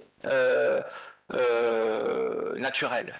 Or, les qualités sont fondamentalement différentes des quantités, en ceci que une quantité, qu'est-ce que c'est? C'est quelque chose que l'on peut diviser en parties homogènes. Et si un raisonnement mathématique est possible sur des quantités, c'est fondamentalement que en mathématiques, en fait, on alterne, on passe du niveau du tout au niveau des parties, on réassemble les parties pour saisir des égalités cachées grâce à la décomposition. Une qualité, comme la luminosité ou une couleur ou la précision ou la clarté d'une vision, a justement la particularité de ne pas être divisible en parties homogènes. Trivialement, la luminosité de midi n'est pas composée par une somme des petites lumières du matin. C'est une seule et même luminosité qui s'intensifie pendant la journée. C'est la raison pour laquelle Aristote, dans sa physique, insiste en disant qu'une qualité est un indivisible. Et ce principe de séparation entre qualité et quantité, qui n'est pas un principe arbitraire, qui est simplement là pour rappeler une évidence, sera constamment rappelé pendant tout le Moyen-Âge, et Al-Kindi le connaît bien, je pense que j'ai mis sa formule juste après, puisque Al-Kindi lui-même la rappelle dans un autre traité fondamental d'Al-Kindi, qui est son traité de posologie mathématique, traduit en latin sous le titre Quia Primos, et dans lequel il écrit: quand nous parlons d'accroissement de l'une des qualités, je vais vous expliquer peut-être brièvement posologie mathématique, je vais un peu vite, je vous lis la phrase et après je vous explique. Quand nous parlons d'accroissement de l'une des qualités, nous ne voulons rien dire d'autre que son intensification. Car le terme d'accroissement ne devrait pas être employé à propos des qualités. L'accroissement est une propriété des quantités. C'est exactement ce que je viens de vous dire. Alors, je vous rappelle simplement que la posologie, c'est l'étude des degrés de force des médicaments. La base, c'est l'échelle des 4 degrés galéniques, disant en gros qu'une pommade peut être forte, très forte, degré 1, plus forte, degré 2, puis jusqu'au degré 4. Alors, dans ce traité, Al-Kindi fait des remarques élémentaires. Par exemple, quand on numérise l'échelle des degrés, évidemment, on utilise en apparence des quantités, mais en fait, ces quantités ne sont là que pour ordonner nos forces. Par exemple, une force de degré 4 n'est pas double d'une force de degré 2, ça ne veut rien dire. Mais si je prends un exemple moderne, si on a un site industriel et qu'on veut mesurer, par exemple, le degré de risque d'un site pour pouvoir ajuster les réponses à apporter, je peux définir 4 niveaux de risque, niveau 1, 2, 3, 4. Quand on atteint le niveau 4 de dangerosité, ça ne veut pas dire que c'est 2 fois plus dangereux que le niveau 2. Donc c'est exactement cette remarque-là que Al-Kindi fait et qui explique qu'on prenne soin de distinguer qualité et quantité. Maintenant, l'exemple d'Al-Kindi est très intéressant parce que, comme je vous l'ai dit, c'est un traité de posologie mathématique et d'une très grande subtilité. Ça veut dire que le fait de distinguer très nettement quantité et qualité n'empêche absolument pas de faire une mathématique extrêmement subtile de quelque chose de qualitatif. Ce que ça veut dire, c'est que mathématiser les qualités, ça n'est pas les quantifier. Donc il faut trouver des moyens de mathématiser des qualités, des degrés de lumière, des forces médicamenteuses, etc., mais sans substituer à la qualité une quantité. Alors, ce que je viens de vous expliquer avec Al-Kindi sur le Quia Primos pour la posologie, c'est exactement ce que fait Euclide. Ce qui est frappant pour moi, quand j'avais relu ce texte d'Euclide, c'est qu'en fait, vous le voyez, c'est dès la proposition 2. Alors, quand on parle d'optique géométrique, on ne pense pas tout de suite que la géométrie en optique sert en fait aussi, et même dès le départ, à mathématiser des qualités optiques. On pense en général que la géométrie va être là simplement pour déterminer, par exemple, la position d'une image après une réflexion, des choses comme ça. Non, dès la deuxième proposition, en fait, Euclide mobilise la géométrie pour, en fait, entre guillemets, quantifier ou mathématiser des phénomènes intensifs. Bon. Alors, voilà, j'ai dit que cette distinction était rappelée. Alors, la démonstration maintenant de la proposition par Euclide, que j'ai dû vous mettre juste... Non. Voilà. D'abord, soyez juste attentifs à la figure, qui est une figure classique et dont on va voir des déformations. Alors, la figure, vous la voyez, c'est la figure géométrique qui va servir de base à notre démonstration. Je vais aller vite. Vous avez ici deux cônes de vision. B, c'est la source de la vision, donc c'est en fait l'œil. Et en C et D, vous avez un objet. En K, L, vous avez le même objet ou un objet de même taille. Et cette figure est là pour matérialiser géométriquement le fait que l'objet CD va être vu plus distinctement que l'objet KL de même taille mais plus éloigné. Alors, la démonstration d'Al-Kindi repose sur sa compréhension de ce qu'est le cône. Alors, pardon, j'ai dit Al-Kindi, Euclide. Euclide est très peu explicite sur la base physique de ce cône, quasiment rien, et il se limite à ce qui est requis pour démontrer les propriétés géométriques de la vision directe. L'œil est un organe actif qui rayonne des regards, c'est opseis en grec, c'est des regards, et c'est opseis au pluriel. Donc, ce qui est traduit en général par rayon pourrait très bien être traduit par regard, et dans toutes les directions. Et l'objet est vu lorsque les rayons entrent en contact avec lui. Gérard Simon a cette bonne expression, il dit que l'objet est vu par palpation, en quelque sorte, du cône de vision sur l'objet. Alors, il se forme un cône de vision dont le sommet est l'œil de l'observateur et la base, la surface du corps observé. Ça, c'est un premier point important. Dans le cône que vous avez, ce qu'on appelle le cône de vision, le sommet du cône, c'est l'œil de l'observateur. La base, c'est l'objet observé. Je vais vous montrer après qu'au Moyen-Âge, c'est exactement l'inverse. Bon. Donc, ce cône a d'abord un sens spatial. En fait, c'est une section de boule. Si le corps humain ne limitait pas l'émission de regard à une direction, la figure géométrique qui permettrait de raisonner sur ces questions-là, ce serait la sphère. Ce qui fait qu'on a affaire à un cône de vision, c'est que la vision est dirigée, parce que mon œil est une sphère, mais les rayons de vision ne sont pas projetés de la manière dans le crâne. Donc, la raison est d'abord purement spatiale. La singularité d'Euclide, c'est que les rayons ou les regards émanant d'une même source s'écartent les uns des autres. Donc pour Euclide, le cône est en fait composé d'une infinité de rayons qui tendent à se distancer les uns des autres. Donc c'est ce qu'on appelle un cône discret. Et c'est ça qui justifie, c'est cette discrétion qui va permettre à Euclide de mathématiser le problème qualitatif dont je viens de parler, et qui lui permet de justifier donc d'abord son principe 7.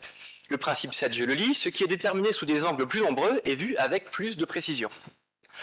Alors, ce qui est déterminé sous des angles plus nombreux, vous le voyez sur le graphique, donc l'angle BCD est plus grand que l'angle BKL. En quoi l'angle a-t-il une importance? Il a une importance parce qu'en fait, plus l'angle est grand, ok,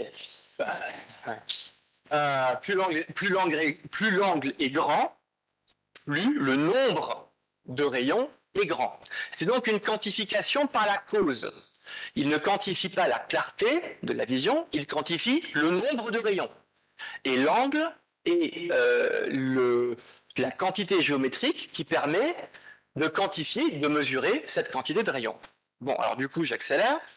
Juste pour vous dire que cette méthode de quantification euclidienne et mathématique va entrer en concurrence avec celle de Ptolémée, qui lui a un raisonnement plus balistique et plus physique, pour lequel, en fait, la logique, dans d'autres problèmes, il ne quantifie pas la faiblesse et la force de la vision par la quantité de rayons.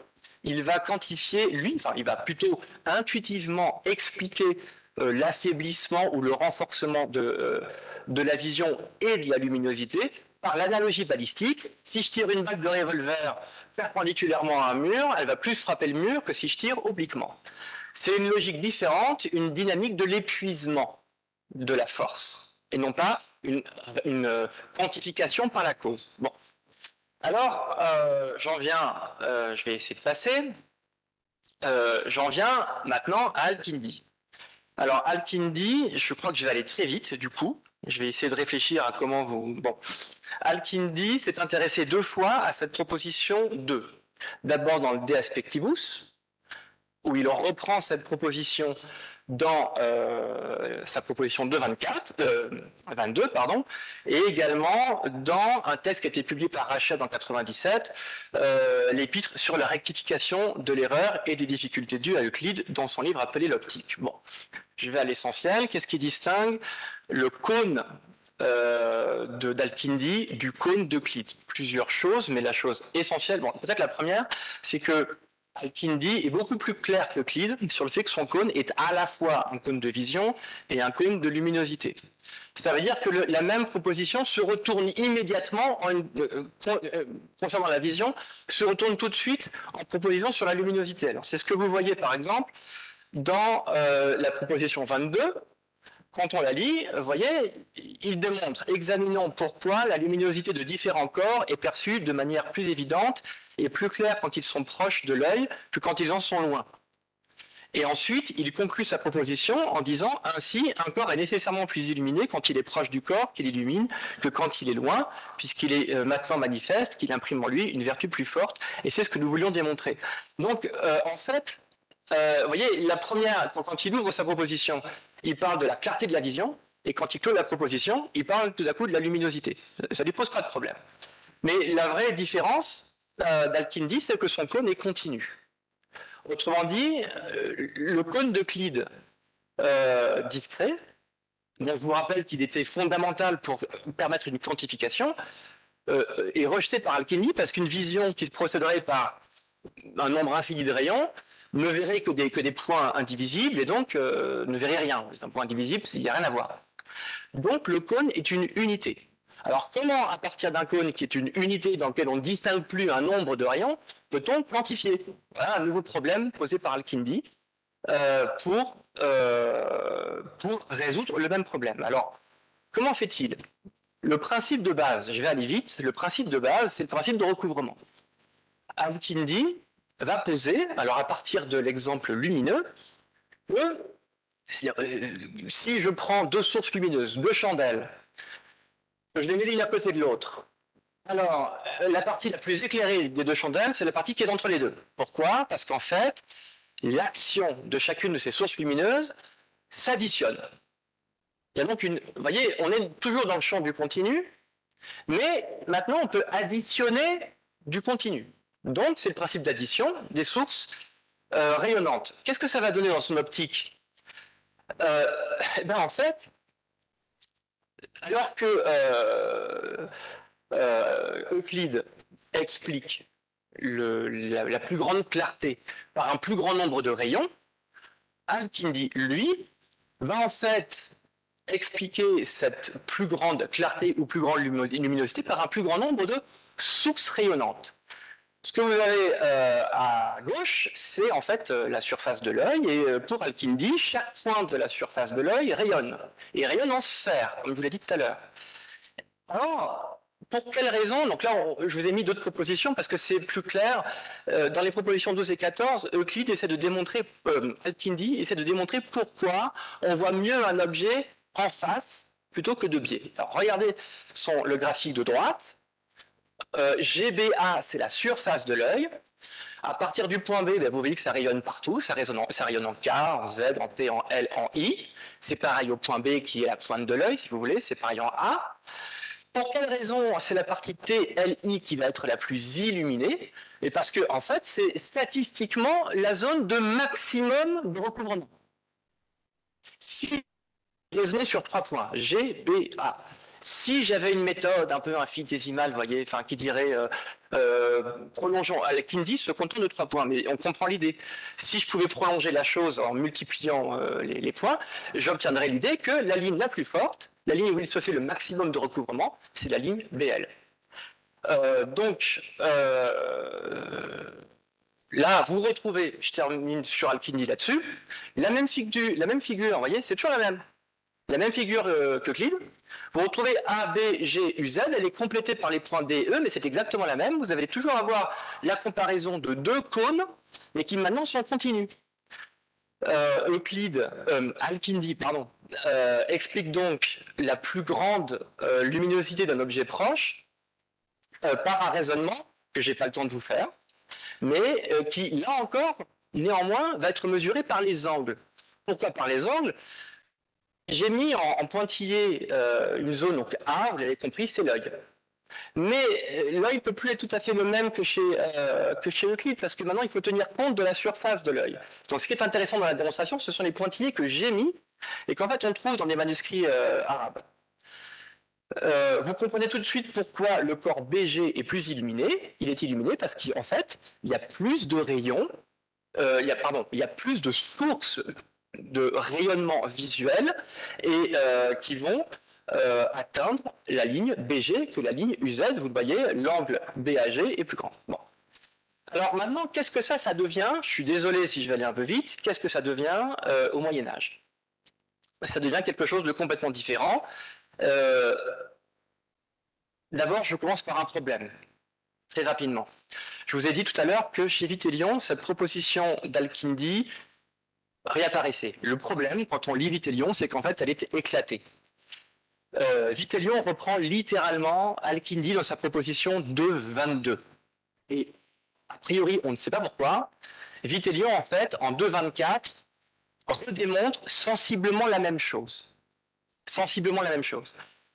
Et ce qui montre que Vitélion a bien Al-Kindi en tête, c'est que quand on prend la 2.24, il mentionne l'exemple que mentionne également Al-Kindi, je lis, une chandelle éclaire plus fortement une petite pièce qu'une maison ou une grande pièce. C'est la phrase que Al-Kindi mobilise dans sa proposition 22 pour expliquer son raisonnement. Donc on se dit, les deux propositions devraient être équivalentes. Pourquoi Vitélion redémontre-t-il ce qu'il a déjà démontré en 22? La réponse, je vous la donne tout de suite au cas où je n'aurai pas le temps, c'est que le problème qui va apparaître chez Vitélion, c'est que ni Al-Kindi ni Euclide ne tiennent compte de l'éloignement de l'objet. Ce qui intéresse Vitélion, ça n'est pas de comparer deux cônes de rayonnement dont l'un éclaire un objet proche et l'autre un objet éloigné. C'est, je vous montre tout de suite la figure, c'est en fait de considérer un unique cône. Et donc un seul point rayonnant, vous voyez, un seul point rayonnant, je ne peux plus utiliser la quantification d'Al-Kindi, le nombre de points rayonnants, et d'expliquer pourquoi avec un point rayonnant, il y a une diminution de la force de luminosité. Alors, pourquoi Vitélion fait-il ça? Je vais peut-être quasiment conclure là-dessus, du coup. Parce que l'optique, sur quel principe s'appuie-t-il? Il s'appuie sur une dynamique que j'appelle de convergence, un principe de convergence. Il le dit lui-même. Je vais peut-être... Non, je ne l'ai pas noté ici, donc je ne vais pas vous la lire. L'idée d'Al-Kindi, j'ai laissé sur ce graphique-là, de Vitélion, c'est que la lumière, la source, illumine plus ou éclaire plus un objet à proximité parce que dans mon cône, la lumière est plus, dit-il, agrégée ou condensée. Alors que quand l'objet est plus loin, elle est plus diluée. Ce principe de condensation et de dilution s'origine dans un texte explicitement qui n'est pas un texte de mathématiques, qui n'est pas un texte d'optique, qui est le Liber de Causis. Le chapitre 16 du Liber de Causis est un chapitre très souvent cité dans les travaux scientifiques scolastiques, généralement pour expliquer qu'on ne peut pas quantifier un phénomène. Je vous lis le principe. Omnis virtus unita plus est infinita cum virtus multiplicata. Une puissance unifiée, donc condensée, fait plus qu'une vertu dispersée, multipliée.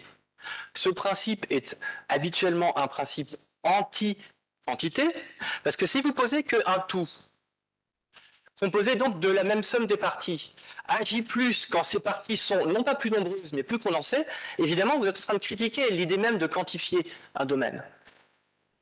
Vitélion retourne ce principe anti-quantitatif pour en faire soudain, en fait, un outil mathématique nouveau qui va nous amener, et je conclue là-dessus, à une vision du cône non plus statique, si je puis dire, mais à une vision du cône qui tienne compte en fait de l'effet optique de la distance. Et on pourrait vous montrer, je pourrais essayer de vous montrer de bien des façons combien la distance et l'éloignement, l'espace en fait, devient à cette époque-là une donnée physique active dont on tient compte et qui crée en fait par elle-même l'affaiblissement de la luminosité. Bon, voilà, je vais conclure maintenant. J'espère que vous avez suivi. Philippe, merci beaucoup. C'était vraiment très intéressant, mais on a 1 heure de retard, donc je propose que ceux et celles qui ont des questions, ils n'ont qu'à les poser directement pendant les déjeuners à Philippe, puisqu'on n'a pas le temps pour les questions, désolé.